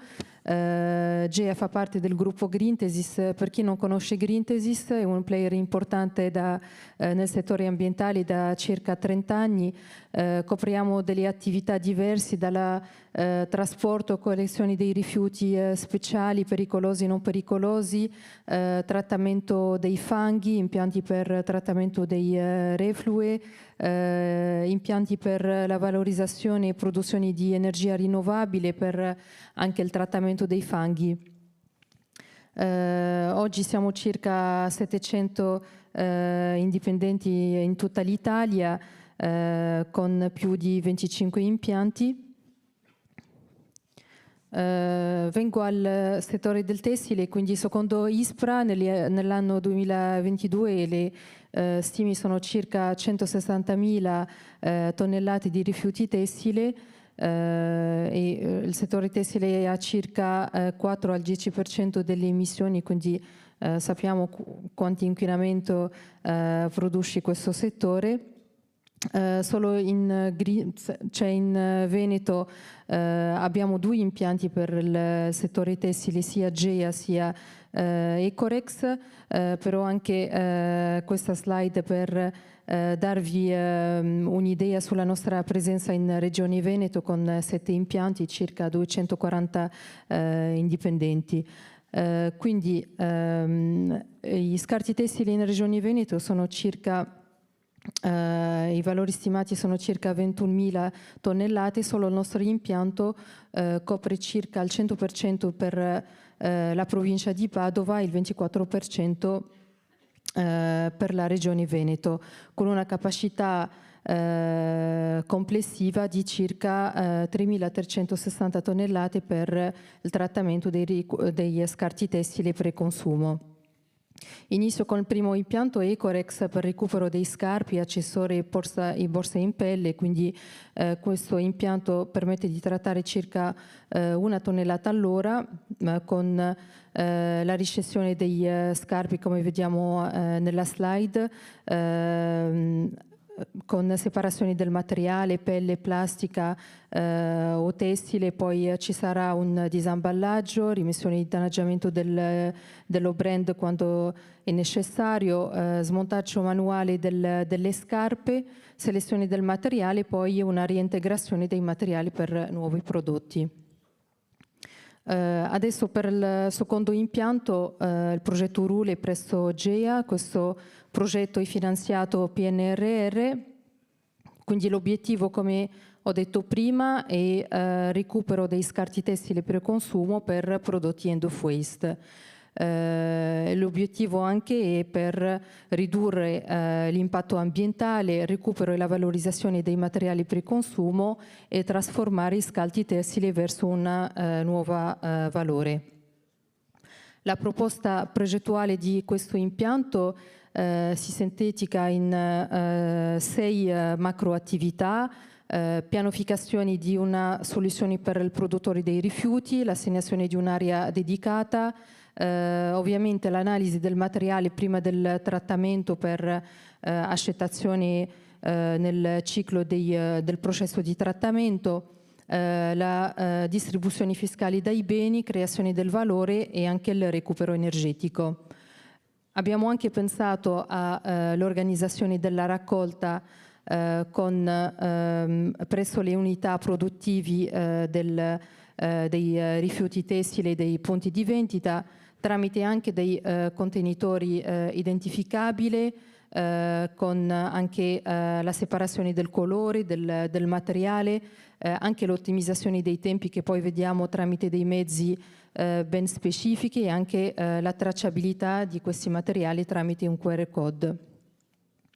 La logistica ottimizzata verrà fatta tramite dei mezzi di Greentesis GEA, anche per l'ottimizzazione dei tempi, per la riduzione anche delle emissioni e garantire una sostenibilità ambientale. Come vediamo qui, abbiamo pensato anche all'assegnazione dei cicli di lavorazione tramite dei lotti ben specifici, con separazione del materiale, del colore, la programmazione dei lavorazioni e la tracciabilità di tutti i dati della produzione e il trattamento di questi rifiuti. Il processo di lavorazione è programmato in 4 step importanti.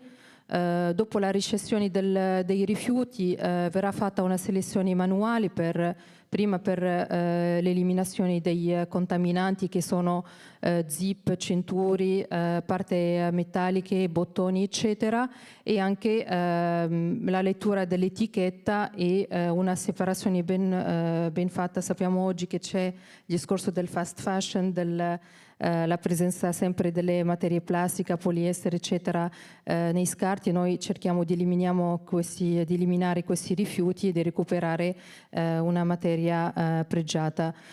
Quindi dopo la prima selezione manuale verrà suddiviso il materiale anche tramite il QR code, poi verrà mandato verso un processo di lavorazione con un trattamento meccanico, quindi non utilizziamo detergenti, detersivi, prodotti chimici, cerchiamo a garantire al massimo la sostenibilità ambientale e alla fine arriviamo a produrre un filato nuovo, un prodotto end of waste di alta qualità che verrà mandato verso un altro processo di filatura. Qui un schema semplice per il processo di recupero, quindi una volta recuperato il rifiuto tessile verrà sconfezionato anche l'eliminazione dello brand per garantire il privacy per alcuni brand e maison di lusso tramite l'eliminazione del marchio. E anche le parti ferrose che anche durante il ciclo di lavorazione, nel caso esistano ancora, verranno eliminati dopo la prima fase di triturazione con un sistema automatico. Poi dopo la selezione della tipologia verrà mandato verso il processo di sfilacciatura, quindi separare il materiale fibra per fibra per poi avere un prodotto nuovo, come dicevo prima, o verso la filatura per la fibra di alta qualità. Se la qualità non è così alta, intendo nel senso che la lunghezza della fibra, la forza di rottura, eccetera, eccetera, verrà mandato verso la produzione di TNT o imbottitura o isolante per il settore automobile. Tutto questo ciclo di lavorazione, faccio veloce, verrà organizzato anche tramite un'app polifunzionale per garantire il rapporto anche tra il produttore di rifiuto e noi come gestori di rifiuto, e poi anche per quello che riceverà la fibra nuova tramite questo app, dove verrà prenotato l'attività e garantire anche la tracciabilità di tutto questo ciclo di lavorazione. Come sappiamo oggi per il settore tessile la tracciabilità è il futuro per garantire la sostenibilità. Per questo stiamo anche installando un sistema di digital passport che garantisce di fare la tracciabilità di tutto il ciclo di lavorazione del rifiuto, da quando nasce dal produttore fino al recupero del valore finale. Questo sistema è anche collegato tramite l'intelligenza artificiale e anche il blockchain. Penso che ho finito tutto. Questa è una slide che presenta il nostro impianto 3D. Come dicevo prima, l'impianto entrerà in esercizio proprio in questi mesi, quindi vi invito anche a vedere questa nuova attività che è unica in Regione Veneto e anche in Italia. Questo impianto anche è dotato di pannelli fotovoltaici per recupero energetico. Grazie mille. Scusa, ma dobbiamo procedere. Grazie. E sempre proprio parlavamo di sfide di recupero, quindi dovremmo aver collegato con noi Marcello Somma, founder e CEO per Aiforia. Fateci sapere dalla regia. Eccolo, lo vediamo. Buongiorno Marcello, che si occupa proprio del riciclo dei prodotti assorbenti per la persona, un'altra sfida difficile da vincere. Grazie innanzitutto. Spero che mi sentiate bene. Sì, è un vero sentiamo. Un vero piacere essere con voi, anche se solo virtualmente. Purtroppo degli impegni personali questa volta mi impediscono di essere con voi, ma vorrei assolutamente cominciare ringraziando Legambiente Veneto e Legambiente Nazionale per l'invito e per la qualità del parterre degli interventi. Mi piace, ho ascoltato con molta attenzione il convegno finora e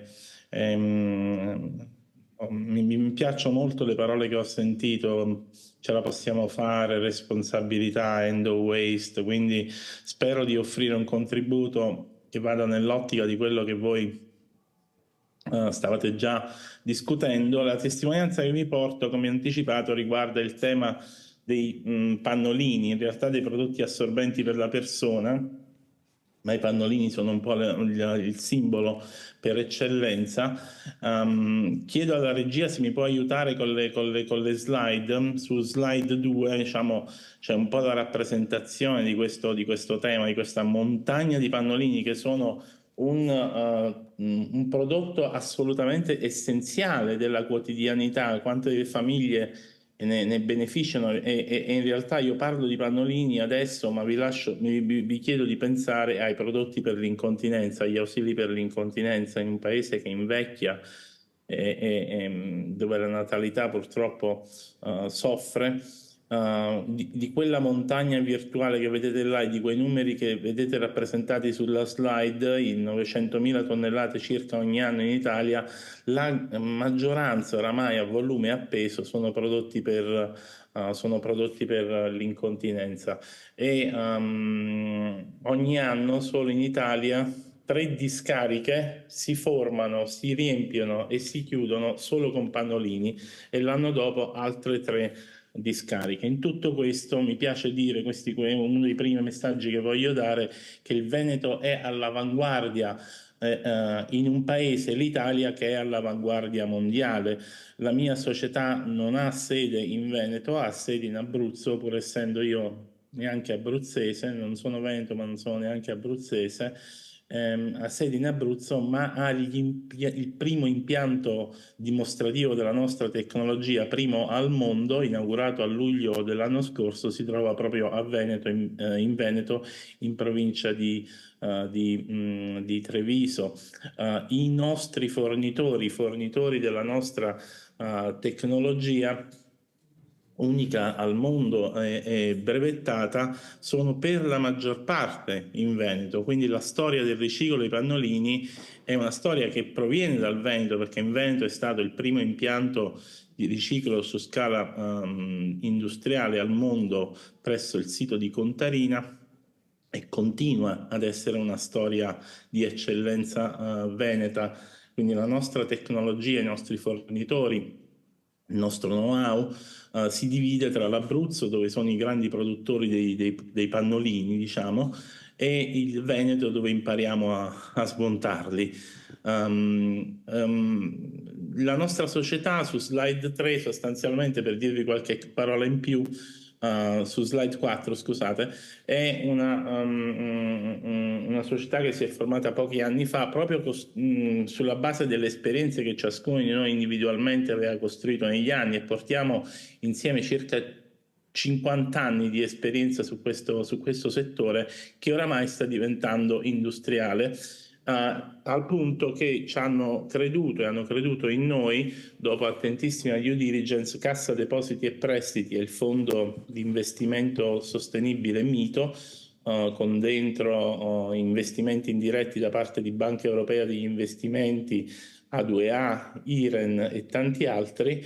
Hanno investito in noi insieme a Cassa Depositi e Prestiti e in un progetto che mirava a rendere più sostenibile ambientalmente, socialmente ed economicamente il fine vita di questi prodotti essenziali della quotidianità. È una sfida che abbiamo colto, che abbiamo direi vinto, ma oggi vi vorrei portare anche qualche novità importante.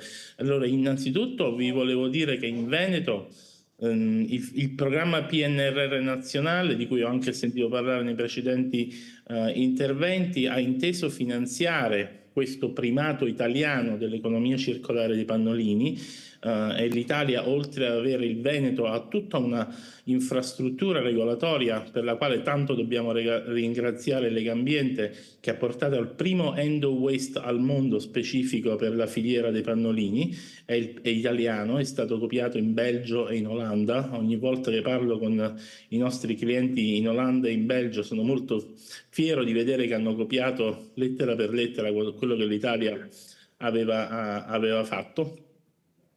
E poi in Veneto sono 2 dei futuri impianti che il PNRR ha finanziato per il riciclo dei pannolini. Uno si troverà in provincia di Treviso, a Spresiano, presso la società Contarina, e un altro Esacom Verona Sud. Quindi ancora una volta soltanto il Veneto in Italia prevede di realizzare ben due impianti di riciclo pannolini, e ce ne sono altri, sono stati finanziati in totale altri 13 sul totale del territorio nazionale da nord al sud con il programma PNRR, ben 150 milioni investiti dal governo sull'impiantistica per il riciclo dei pannolini. Aiforia è la tecnologia, targata Aiforia è la tecnologia che si è aggiudicata la prima gara d'appalto che si è conclusa, che è quella di Capannori in provincia di Lucca, per un impianto che da 10.000 tonnellate all'anno, che quindi servirà 1 milione di persone. E mi piace anche notare che c'è in questo momento una gara positiva a superarsi tra le varie stazioni appaltanti a chi riesce a finire prima l'impiantistica per il proprio impianto di riciclo pannolini. Una gara che va da nord a sud, da est a ovest del paese. Questo è dovuto al fatto che il sistema paese, come vi dicevo, è pronto, la tecnologia è italiana, il PNRR ha fornito le risorse finanziarie, le materie prime e seconde, se andiamo su slide numero 7, hanno degli esiti end of waste hanno clienti anche molto spesso in Veneto. Io non posso fare nomi per motivi di confidenzialità, ma storicamente e più recentemente molti degli utilizzatori, chiedo alla regia, si può andare su slide 7, delle materie prime e seconde, che sono la cellulosa, il materiale precedente assorbente, forse? E ecco qua, grazie. E dall'altra parte le plastiche poliolefiniche, entrambe end of waste, secondo il decreto ministeriale 62 del 2019, sono proprio in Veneto. Quindi si tratta di un'innovazione che chiude il cerchio, scusate, a chilometro zero. Ma come vi avevo promesso, vorrei chiudere il mio intervento con una notizia che penso sia abbastanza nuova. Ne abbiamo parlato soltanto quando abbiamo fatto il nostro lancio dell'impianto dimostrativo in Veneto, e cioè noi continuiamo, la regola del gioco per noi è l'innovazione, e mi piace che questo tavolo sia proprio quello dell'innovazione. Ho sentito già delle storie bellissime dagli altri correlatori. Il contributo che porto oggi è che noi abbiamo di recente validato che una variazione della nostra tecnologia riesce addirittura, se andiamo sulla slide successiva, a eliminare i PFAS. E mi piace dirlo in Veneto, perché so che questo tema è molto rilevante in Veneto. I PFAS non sono intenzionalmente aggiunti ai prodotti assorbenti per la persona, però come su altre categorie di prodotto possono capitare, e soprattutto diventano un problema quando essi si accumulano nei rifiuti da pannolini. Perché sono un problema in discarica, e anche nella termovalorizzazione non c'è l'eliminazione totale. Che cosa sono i PFAS? Non lo devo spiegare in Veneto. Sono i prodotti recalcitranti all'ossidazione e all'eliminazione, sono i forever chemicals. Noi una nostra variazione della tecnologia attraverso il trattamento termico in autoclave. Noi usiamo un'autoclave e lì è molto della nostra proprietà intellettuale per sterilizzare i prodotti, e il trattamento ossidativo riesce ad eliminare i PFAS. il messaggio finale è questo: il riciclo non è solo la cosa giusta dal punto di vista ambientale, è anche la cosa giusta dal punto di vista della salute dei consumatori, e questa innovazione dimostra che, badate, ne abbiamo tanti altri esempi, il tempo non mi consente di fornirli, che la materia prima seconda certificata end of waste può essere anche meglio di quella vergine. Grazie. È per questo motivo che è importante che anche i produttori si facciano carico di questo, di essere parte di questa innovazione, e quindi anche con il vostro presidente nazionale Stefano Sciafani abbiamo cominciato a discutere l'opportunità di lanciare un tavolo nazionale per la responsabilità estesa del produttore anche in questo settore come in quello tessile. Spero di non aver rubato troppo tempo e vi saluto, vi ringrazio. Grazie per la sua partecipazione. Ci aspettiamo di ritrovarci il prossimo anno. Quindi torniamo a questo punto, andiamo invece su un altro settore, il settore della carta, che è uno dei settori storici proprio per l'economia circolare, ma che ha aggiunto complessità. Sì, prego, ha aggiunto complessità proprio per il recupero e il riciclo del Tetra Pak. A questo punto quindi può prendere, prego. Sì, quello verde. No, sì, grazie. Buongiorno, grazie a Legambiente, vecchio amico Piero, va bene, dell'invito, e grazie per essere qui. A questo punto vi presento Cartiere Saci, così giusto? Sì, quello verde. Quello verde? Sì. Ecco, innanzitutto una fotografia di chi siamo, ok? È un gruppo che è stato fondato nel 1959, l'anno prossimo chiuderà i 70 anni di attività, con una certa, diciamo così, propensione all'ottimismo, speriamo almeno, perché la situazione attuale non è molto confacente, però facciamo subito una fotografia di quello che è e poi dopo magari andiamo a vedere nel dettaglio del perché siamo qui. Okay? Anno di fondazione 1959, nel 2014 fondiamo a Carmignano di Brenta, rideviamo un altro stabilimento dove mettiamo un'altra macchina da carta. Poi dopo abbiamo fondato adesso in collaborazione tra pubblico e privato un altro opificio vicino all'Opeano destinato alla selezione dei maceri, e poi vediamo che cos'è. Abbiamo circa 170 addetti, 4 macchine per la produzione della carta, 2 a Verona e 2 a Carmignano di Brenta. In realtà 3,5 perché l'ultima sta partendo adesso ed è una macchina di nuova generazione per produrre carta a bassa grammatura. 2 centrali cogenerative, una linea di separazione di fibra, oltre 1500 kW impianti fotovoltaici, depuratori anaerobici e aerobici. Quando parliamo di depuratore, se qualcuno ha, diciamo così, un'idea della dimensione, vi posso dire che il nostro depuratore in Verona copre un'area superiore alla superficie di un campo da calcio, e quindi già lì vi dico la quantità delle acque trattate e il modo di trattarle per poterle poi dopo defluire, va bene, secondo le tabelle vigenti. Allora, Cartiere Saci produce carte totalmente a base macero. Cosa vuol dire a base macero? Vuol dire che le materie prime impiegate per produrre le carte sono tutte materie prime di recupero. Tra queste materie prime di recupero c'è il famoso Tetra Pak. Che cos'è? Che scandalo? No, non è vero. È una carta, è un materiale fatto per il 70% di un'ottima fibra, quindi quando dico ottima fibra vuol dire che può essere riciclata diverse volte, okay? È composto anche da una percentuale di plastica ed alluminio. Cartiere Saci è una delle 2 cartiere in Italia che può lavorare questo tipo di materiale, e andremo a vedere un attimo più avanti cosa ne facciamo poi della parte plastica. Okay? Allora, c'è un recupero di fibre, d'accordo? Un'economia applicata ogni giorno e focus sulla quantità. La sostenibilità e qualità al centro dei nostri progetti. Eccoci.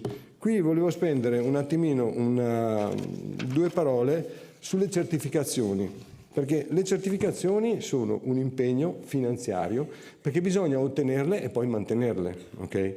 Le certificazioni rappresentano uno strumento per l'azienda per dimostrare le proprie capacità, non solo di rispettare i requisiti di legge, ma anche di attuare un approccio al miglioramento continuo dei processi. Okay.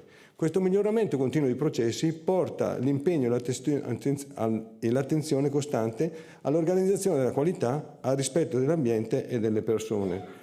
Le varie certificazioni che abbiamo le vedete lì, e sono le ISO 9000, 14000, 45000, 50000, FSC, PFSC.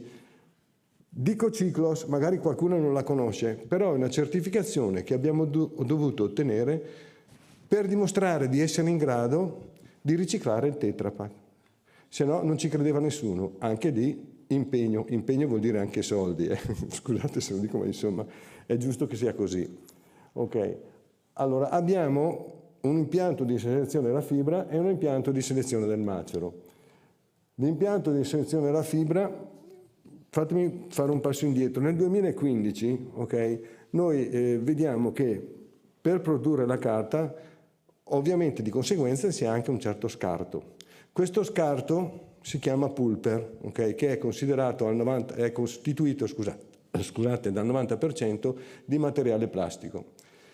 A suo tempo vedevamo che producevamo circa 50 tonnellate al giorno di scarto di pulper. Non lo chiamo rifiuto perché rifiuto è una brutta parola e non mi piace, lo chiamo scarto. Questo scarto è stato valorizzato. Da cosa era composto? Era composto da un 25% di materiale secco e un 75% di materiale umido. Quel materiale umido era costituito da acqua, va bene, e da fibra. La fibra ce n'è tanta nello scarto di una cartiera come la nostra, perché ovviamente lavorando tanti tipi di macero che sono riconducibili alla norma UNI N643 del 2014, che dà una classificazione del macero, e questo macero viene differenziato proprio dai tempi di spappolamento. Il tempo di spappolamento cosa vuol dire? Vuol dire che se per spappolare un contenitore di Tetra Pak ci metto 20 minuti, per spappolare questo foglio magari ce ne metto 10. Devo fare una media, quindi le fibre corte riuscirò a salvarle, le fibre lunghe qualcosa perdo, perché ovviamente facendo una media qualcuno la lavora e qualcuno no. Le fibre lunghe che io non riesco a lavorare rimanevano nello scarto, tenendosi per sé tutta l'acqua. Allora cosa è successo? Abbiamo fatto un impianto che ci ha permesso di ribaltare la percentuale. In un primo momento era il 75% di materiale umido e il 25% di secco, abbiamo fatto il contrario. Come abbiamo fatto a fare il contrario? Con la realizzazione di un impianto di questo tipo. Okay? Quello che vedete è lo scarto pulper, la prima figura in alto a sinistra. Lo scarto pulper è quel materiale che vi dicevo composto al 99% di materiale plastico. Di questo materiale plastico una buona percentuale è il politene, un'altra percentuale è il PET, un po' di scarto ci sono nella raccolta differenziata, capita sempre la famosa scarpa, perché dentro una raccolta differenziata c'è sempre la scarpa, però sono tutte sempre destre, mai destra e sinistra, perché magari si potrebbero riutilizzare ancora. Comunque lo scarto prevede questa percentuale in politene, in polietilene tereftalato, il famoso PET, la bottiglia, e qualche volta qualche metallo e qualche altro componente dovuto alla maleducazione, lasciatemelo dire, dei cittadini, perché la possibilità, e soprattutto anche a Verona è cresciuta, di fare la raccolta differenziata, che vuol dire differenziare, vuol dire riciclare poi di conseguenza in modo migliore, c'è, però il maleducato c'è sempre. E questo è purtroppo un elemento che ci porta a vedere i risultati. Comunque, per farla breve vado veloce. Lo scarto pulper viene triturato, ridotto in piccole particelle, lavato e per mezzo della flottazione del peso specifico viene separato il politene dal PET. Il politene poi dopo viene asciugato e da questo politene viene prodotto poi il polial. Questo materiale, adesso è la situazione del materiale di Saci ad oggi, viene poi dato a delle aziende che nel settore della plastica lo stanno già riducendo in pellet e poi che possono essere impiegati per la realizzazione di manufatti che vedete. Là abbiamo dell'oggettistica, lì ci sono dei vasi, lì ci sono le famose piastrelle da giardino che tutti quanti vanno al Leroy Merlin, comprano e poi dopo mettono nel loro giardino. Okay? E poi addirittura la parte riciclata con il nostro polial, che contiene anche quella parte di plastica e alluminio che deriva dal Tetra Pak viene impiegata anche nell'automotive. La nuova Panda ha delle parti sul cruscotto create con il riciclo del Tetra Pak. Direttore, devo chiederle di... Va bene, stringo. Terzo stabilimento, Selecta, cos'è? È l'ultima nata del gruppo Saci in collaborazione con... È una collaborazione sinergica tra il pubblico e il privato. È uno stabilimento che ci permette di selezionare il macero e andare a estrarre il Tetra Pak dalla raccolta cittadina. Perché devo andarmelo a prendere da qualche altra parte quando magari ce l'ho a 2 passi a Verona? E abbiamo fatto questa cosa, abbiamo installato un impianto di nuova generazione che per mezzo di selettori ottici che fanno uso anche di intelligenza artificiale riescono a separare il macero e riescono a separare i contenitori di Tetra Pak in modo da poter essere utilizzati nell'industria cartaria per la produzione di carta. I prossimi benefici quali sono? Minori conferimenti in discarica. Da 14 autotreni che generavamo in una settimana, con il primo passaggio ne sono venuti fuori 3, ok? E quindi risparmio di CO2. Incremento di fibra ad alto rendimento, meno dipendenza dalle materie prime vergini, quindi la carta può essere riciclata diverse volte, separazione del materiale poliaccoppiato. Allora, valore per il territorio, performance migliore nella raccolta differenziata, occupazione qualificata, economia locale più competitiva, collaborazione stabile con enti e consorzi.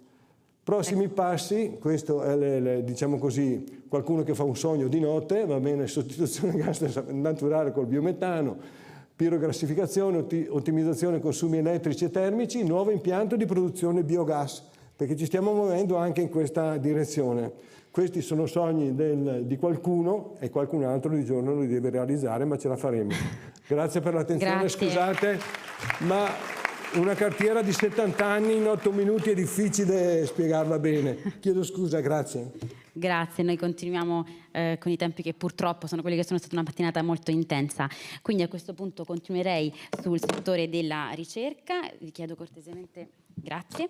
E quindi andiamo da Linda Galiazzo, Quality and HC Manager per Seta Polymers. Prego. Buongiorno, ringrazio Legambiente anch'io per questa possibilità e per questo bellissimo evento. Oggi volevo parlarvi di 3 processi interessanti e innovativi che ha sviluppato la mia azienda. Per prima cosa, chi è Seta Polymers? Seta Polymers è un'azienda del mondo della plastica e produce master batch di additivi e compound.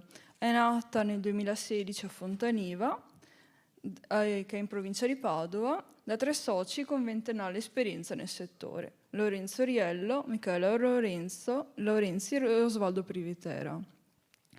Attualmente siamo in 17 persone, siamo molto più piccoli di tutte quante le altre aziende che hanno parlato oggi, e abbiamo una capacità produttiva di 8.000 tonnellate annue, grazie ai nostri 4 impianti di estrusione.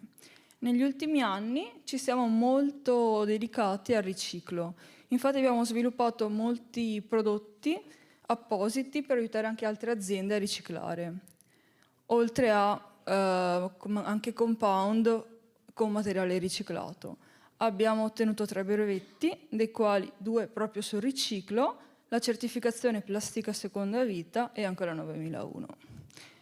Partiamo subito con il primo dei 3 processi, che sarebbe il processo per riciclare gli scarti di EVA, polietilene, poliuretano e espansi reticolati.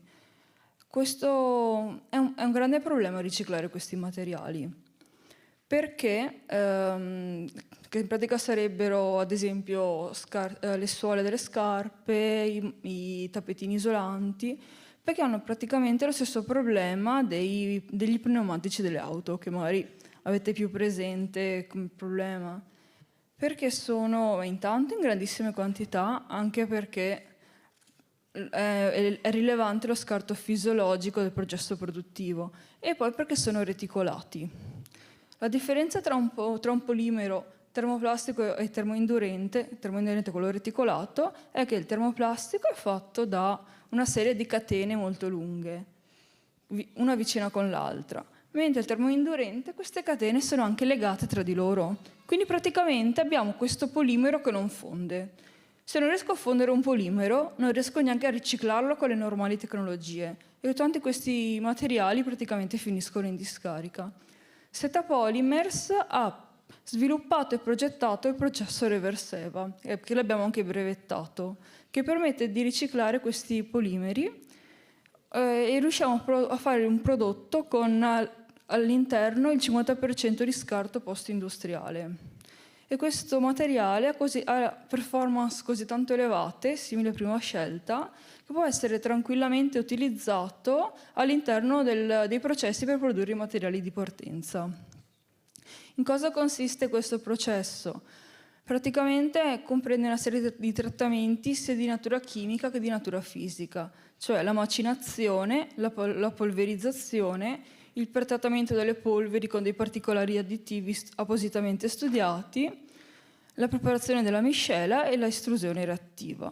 Questi prodotti qui li abbiamo anche certificati plastica seconda vita per attestare al cliente la quantità di scarto presente al loro interno.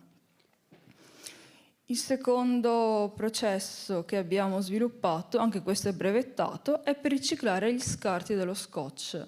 Scarti che sarebbero praticamente i rifili laterali delle bovine e gli inizi e le partenze delle produzioni.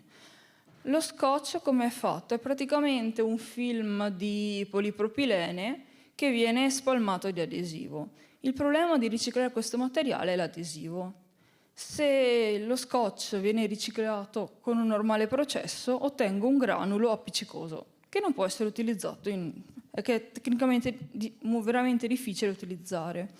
Con il nostro processo invece si ottiene un granulo tranquillamente utilizzabile, contenente fino al 50% di scarto post-industriale, che può essere utilizzato per tutte quante quelle applicazioni che non richiedono elevate performance meccaniche, ad esempio cassette, bidoni.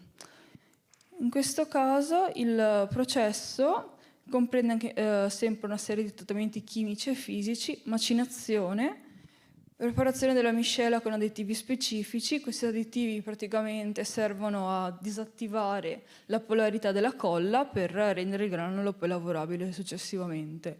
È sempre una compostazione reattiva. Questo qua sarebbe un video, non so come far partire il video. Se riuscite a far partire il video, l'audio non serve. Andiamo, procediamo. Ecco, sì, okay. E così vi riesco a mostrare perché il nostro prodotto si riesce a lavorare. Questo qua è fatto con un processo normale. Vedete che il materiale si impacca, cioè fa una palla. E immaginatevi, noi produciamo granulo, lo mettiamo in una big bags come normalmente viene fatto in un'azienda plastica.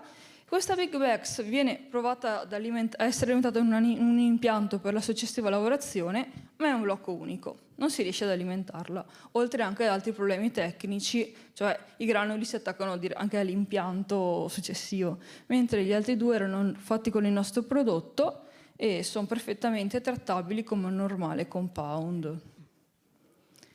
L'ultimo processo che abbiamo sviluppato è quello per il riciclo degli scarti degli imballaggi multilayer. Questo qui è un tema veramente caldo degli ultimi anni, perché grazie alle loro bellissime performance questi materiali sono utilizzati per conservare gli alimenti. Il problema è che queste performance sono date dal fatto che sono dei film di materiali diversi uno dall'altro, incollati assieme, che però spesso sono anche incompatibili e per questo motivo sono difficili da riciclare. Noi abbiamo sviluppato un processo che permette di compatibilizzare tra di loro i vari materiali, ottenendo un granulo che, come quello dello scotch, è tranquillamente utilizzabile nelle applicazioni che non richiedono elevate performance meccaniche, come elementi per l'edilizia o cassette. Anche in questo caso riusciamo ad arrivare a un 50% di scarto post-industriale all'interno. Questo qua è il processo, praticamente in questo caso richiederebbe uno step iniziale prima, che è la separazione di materiali, perché se è presente della carta, la carta non riesce a essere trattata nei nostri estrusori, poi comunque la macinazione, la preparazione della miscela, dove vengono inseriti degli additivi appositi per la compatibilizzazione dei vari materiali e l'estrusione reattiva. Cortesemente, se possiamo avviarci alle conclusioni, ti posso chiedere. Guarda, è l'ultimo slide. Volevo solo dirvi che se non avete presente come è fatto un estrusore, ne ho messo un'immagine a destra. E avevo finito in realtà, quindi l'unica rimasta negli 8 minuti. Grazie. Purtroppo siamo in chiusura della mattinata, mi dispiace, ma il tempo è tiranno, mi dispiace. Grazie, quindi proseguiamo con Lorenzo Favaro, microbiologo e biotecnologo della DAFNAE, Dipartimento dell'Università di Padova. Buongiorno a tutti. Intanto ringrazio Legambiente e tutti gli organizzatori per questo bellissimo evento. È la seconda volta che ho l'onore di parlare e parleremo di microrganismi. Io mi sono innamorato, sono un agronomo in realtà, poi mi sono sposato alle biotecnologie, oltre che a mia moglie, Marta Cappelletto, che mi sostiene ogni anno e mi sopporta. E perché amo i microrganismi? Perché mangiano di tutto. E i protagonisti del compostaggio e della digestione anaerobica, stiamo parlando di questo, ovviamente sostanze organiche, sono proprio loro. Sono microrganismi, batteri, sono funghi, sono archea, quelli che poi proprio producono il metano. Ebbene, come gruppo di ricerca, vedete, il nostro gruppo si chiama Waste to Byproducts, quindi prendiamo uno scarto, un rifiuto, lo convertiamo in bioprodotti. Ebbene, abbiamo una serie di prodotti a valore aggiunto. Il primo è il bioetanolo. Abbiamo aperto proprio l'altro ieri una start-up finanziata tra i vari investitori proprio da Cassa Deposito Prestiti, che ha l'obiettivo di convertire gli scarti agricoli a basso costo localmente per produrre energia da utilizzare senza accise direttamente nelle aziende agricole. Oggi però parleremo degli altri 4 topics, quindi bioplastiche, biostimolanti, biometano e bioidrogeno e enzimi industriali con la prima start-up del mio gruppo, Urobo Biotech. Siamo venuti qui l'anno scorso per parlare di un progetto InnodaBio finanziato da Cari Verona, poi con altri 2 player, uno ETRA e poi BTS, che voleva risolvere una criticità, che è questa. Io abito a Scorzè, ogni volta che conferisco l'umido faccio una foto, track, che si vede almeno un terzo degli imballaggi è imballaggio fossile. Educazione, non educazione, questo però è una challenge, una sfida che tantissime aziende municipalizzate che devono gestire la Forsu hanno. Poi in base al loro impianto sono più o meno fortunati, più o meno agevolati a gestire questo scempio.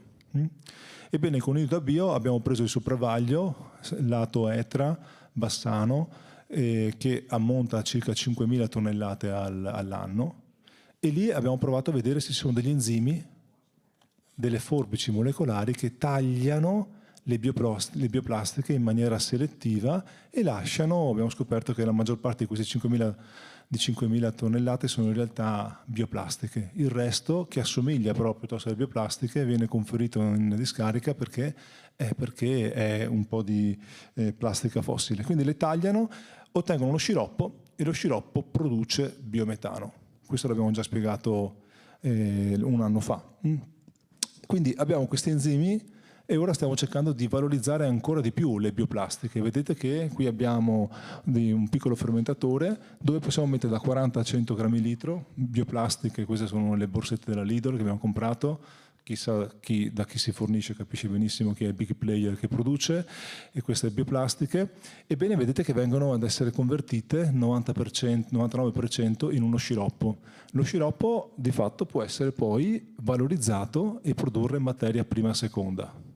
Quindi qui non stiamo andando a catalizzare la produzione impattante di biometano, siamo riusciti ad aumentare del 50% grazie a InnodaBio. Qui stiamo dicendo che le bioplastiche una volta a fine vita possono essere convertite in una materia prima seconda, possono essere di nuovo riportate acido lattico, possono essere prodotte quindi PLA, RPLA, un po' come di fatto si fa già con l'RPET. Questo però per via biologica, per via enzimatica, e poi un microrganismo ovviamente selezionato ad hoc.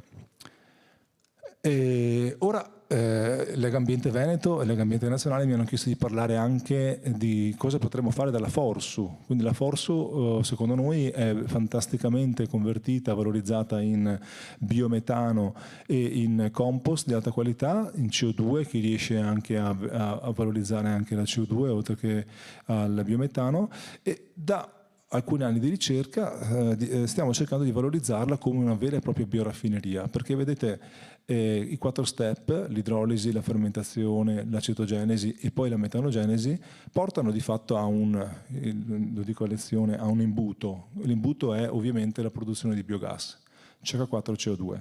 Però dalla Forsu potremmo davvero produrre tutta una serie di coprodotti che potrebbe essere l'alcol etilico, potrebbe essere l'idrogeno, potrebbe essere lo sciroppo di acidi grassi volatili, ce n'è un bisogno a livello industriale mondiale di acidi grassi volatili, da utilizzare come building blocks, quindi con pezzi di puzzle per produrre biopolimeri o polimeri di valore aggiunto che hanno un valore più alto ovviamente del biometano.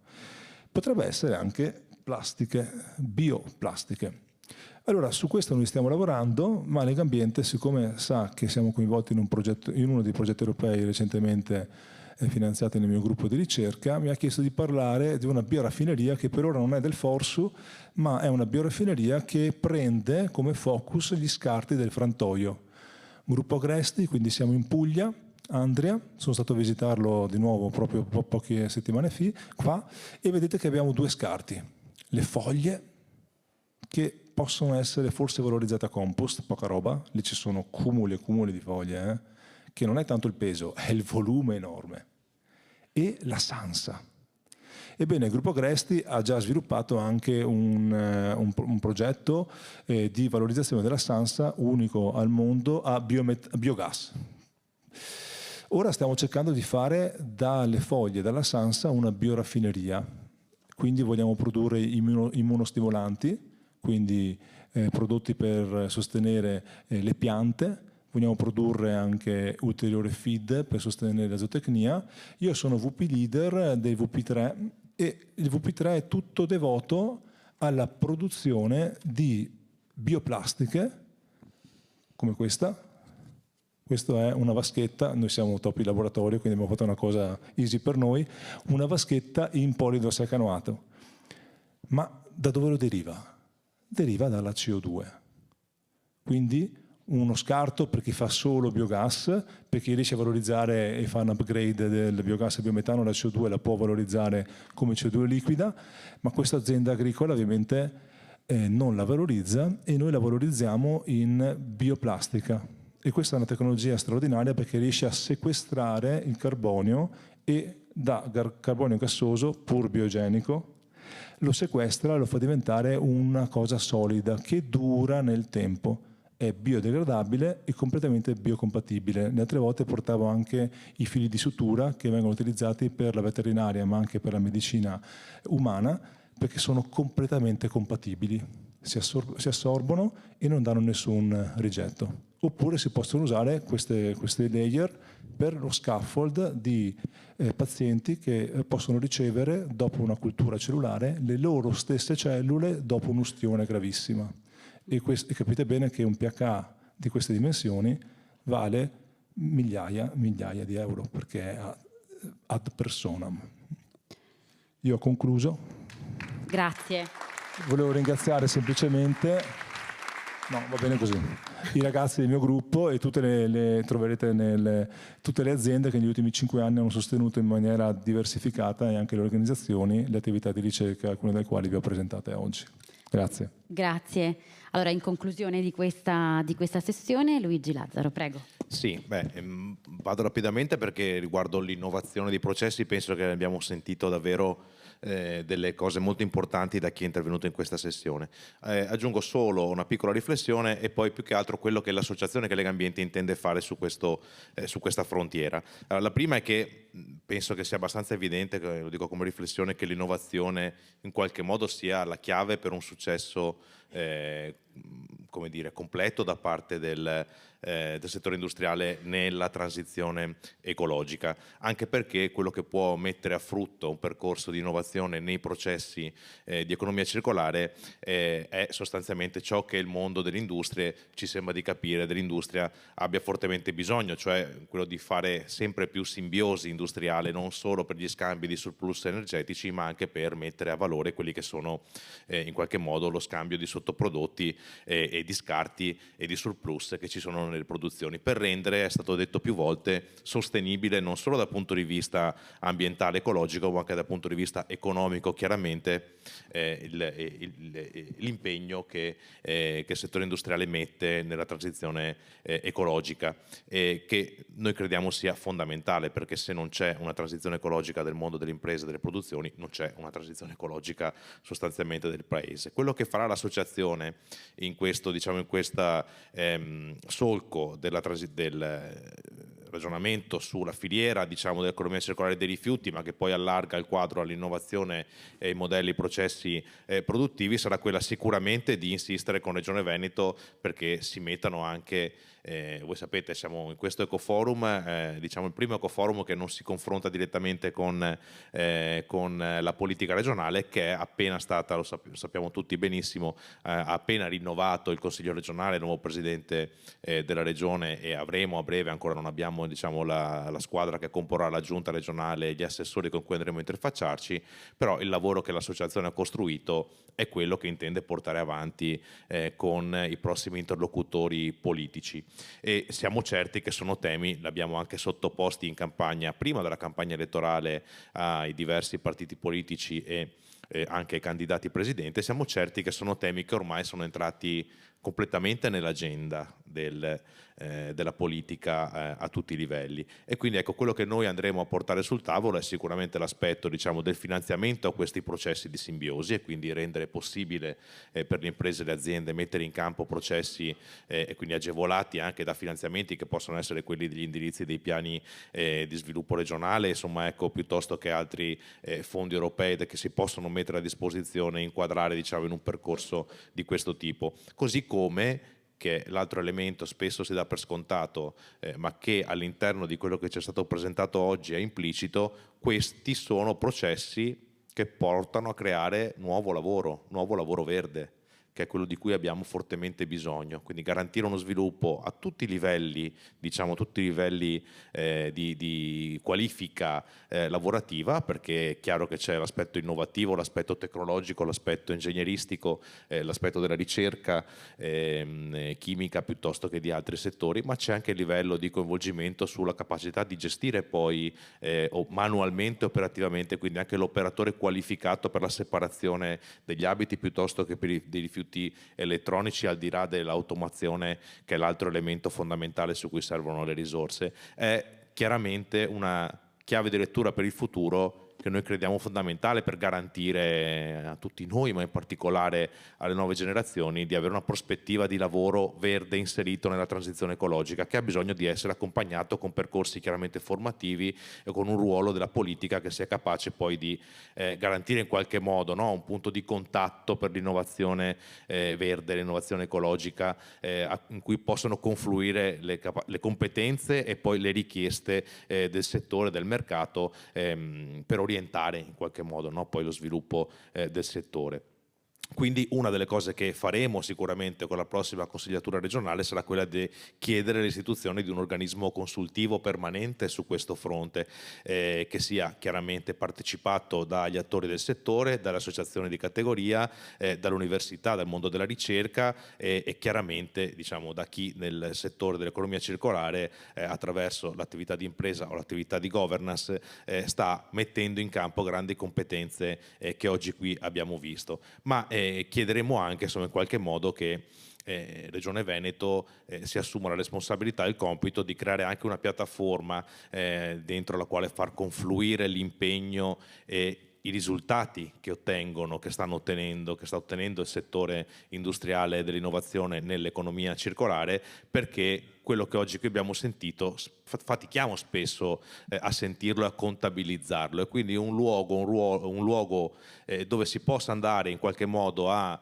verificare qual è lo stato di avanzamento degli investimenti delle aziende, i risultati che hanno ottenuto, valorizzare quanto lavoro si sta andando a creare. Ecco, il ruolo della politica crediamo che sia fondamentale per dare manforte dal punto di vista socioculturale al settore dello sviluppo industriale economico del nostro paese. Quindi l'impegno che l'associazione si assumerà sarà sostanzialmente quello di continuare a valorizzare il più possibile le buone pratiche e le esperienze che ci circondano e che spesso, diciamo, non ci accorgiamo di avere, e di provare a stimolare un ruolo della politica con cui ci confronteremo da subito, insomma, da appena avremo i nuovi interlocutori, per proseguire il percorso che abbiamo avviato con Ecoforum e per dare concretezza poi, che è quello un po' che ci aspettiamo arrivi al più presto, a non solo un mosaico di buone pratiche, ma che questo mosaico poi si completi, quindi che ogni tesserina vada al suo posto in un disegno veramente complessivo per ottenere un risultato, un obiettivo concreto, che è raggiungere la transizione ecologica del modello produttivo industriale e concretizzare di conseguenza quel Clean Industrial Deal di cui, insomma, dobbiamo essere interpreti, e credo che il Veneto possa essere un protagonista nel Paese per dimostrare che la strada che qui si può tracciare e mettere in campo è la strada che tutti possono seguire. Grazie. Stefano Ciafani, Presidente Nazionale di Legambiente. Sì, innanzitutto buongiorno a tutte e a tutti. Molto velocemente, visto che mangerete in un orario romano, e quindi è già abbastanza dato, e noi non dobbiamo perdere il treno, perché oggi non abbiamo grande scelta rispetto ai treni garantiti. 4 cose velocissime. Innanzitutto parto dai ringraziamenti a Legambiente Veneto, Piero, Gigi e tutto lo staff che l'ha organizzato. Ho visto diversi circoli, Este, Padova, Rovigo, Schio, insomma per noi questo è un appuntamento importante. Questo è un laboratorio per certi versi nazionale. Il lavoro che abbiamo fatto in questi 10 anni è un lavoro veramente molto importante, e avete fatto bene a mettere le locandine dei forum precedenti, perché raccontano bene il percorso che abbiamo fatto tutti insieme, la nostra associazione, le istituzioni, i soggetti, le istituzioni, le società pubbliche, quelle miste, quelle private, che l'economia circolare è questa. Noi non conosciamo altri sistemi per raccontare l'economia circolare, se non attraverso il percorso che Legambiente Veneto ha promosso in questi 10 anni, e in questo senso l'idea appunto di laboratorio nazionale che esplicitavo. Seconda questione, noi abbiamo sull'economia circolare una leadership internazionale che ci viene riconosciuta a volte all'estero, visto che dall'estero vengono a studiare come si fanno le cose in Italia, che non ci riconosciamo molto noi nel Paese, e dovremmo raccontarlo sempre di più, che però, come tutte le leadership, non si hanno per sempre se non si mantiene alta l'attenzione.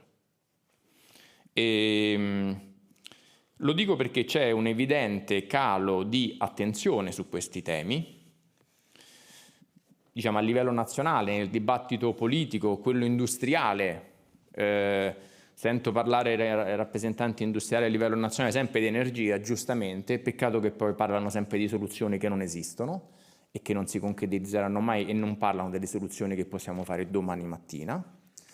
Insomma, un pezzo di manifattura del Paese si fonda sulle cose che abbiamo raccontato stamattina, e nel dibattito delle grandi associazioni datoriali, e quindi anche delle istituzioni e della politica a livello nazionale, questi temi sono figli di un Dio minore, ed è una grande sciocchezza. Il tema energetico è diventato ovviamente ha monopolizzato negli ultimi anni il dibattito, ma noi non dobbiamo cadere in questo errore. Noi non cadiamo in questo errore. Parlo della nostra associazione, ma in generale la grande squadra dell'economia circolare del Paese non deve cadere in questa tesi, e deve far valere le proprie, deve ottenere quelle che sono una serie di richieste, di istanze che vengono sollecitate e che arrivano troppo tardi o non arrivano poi mai.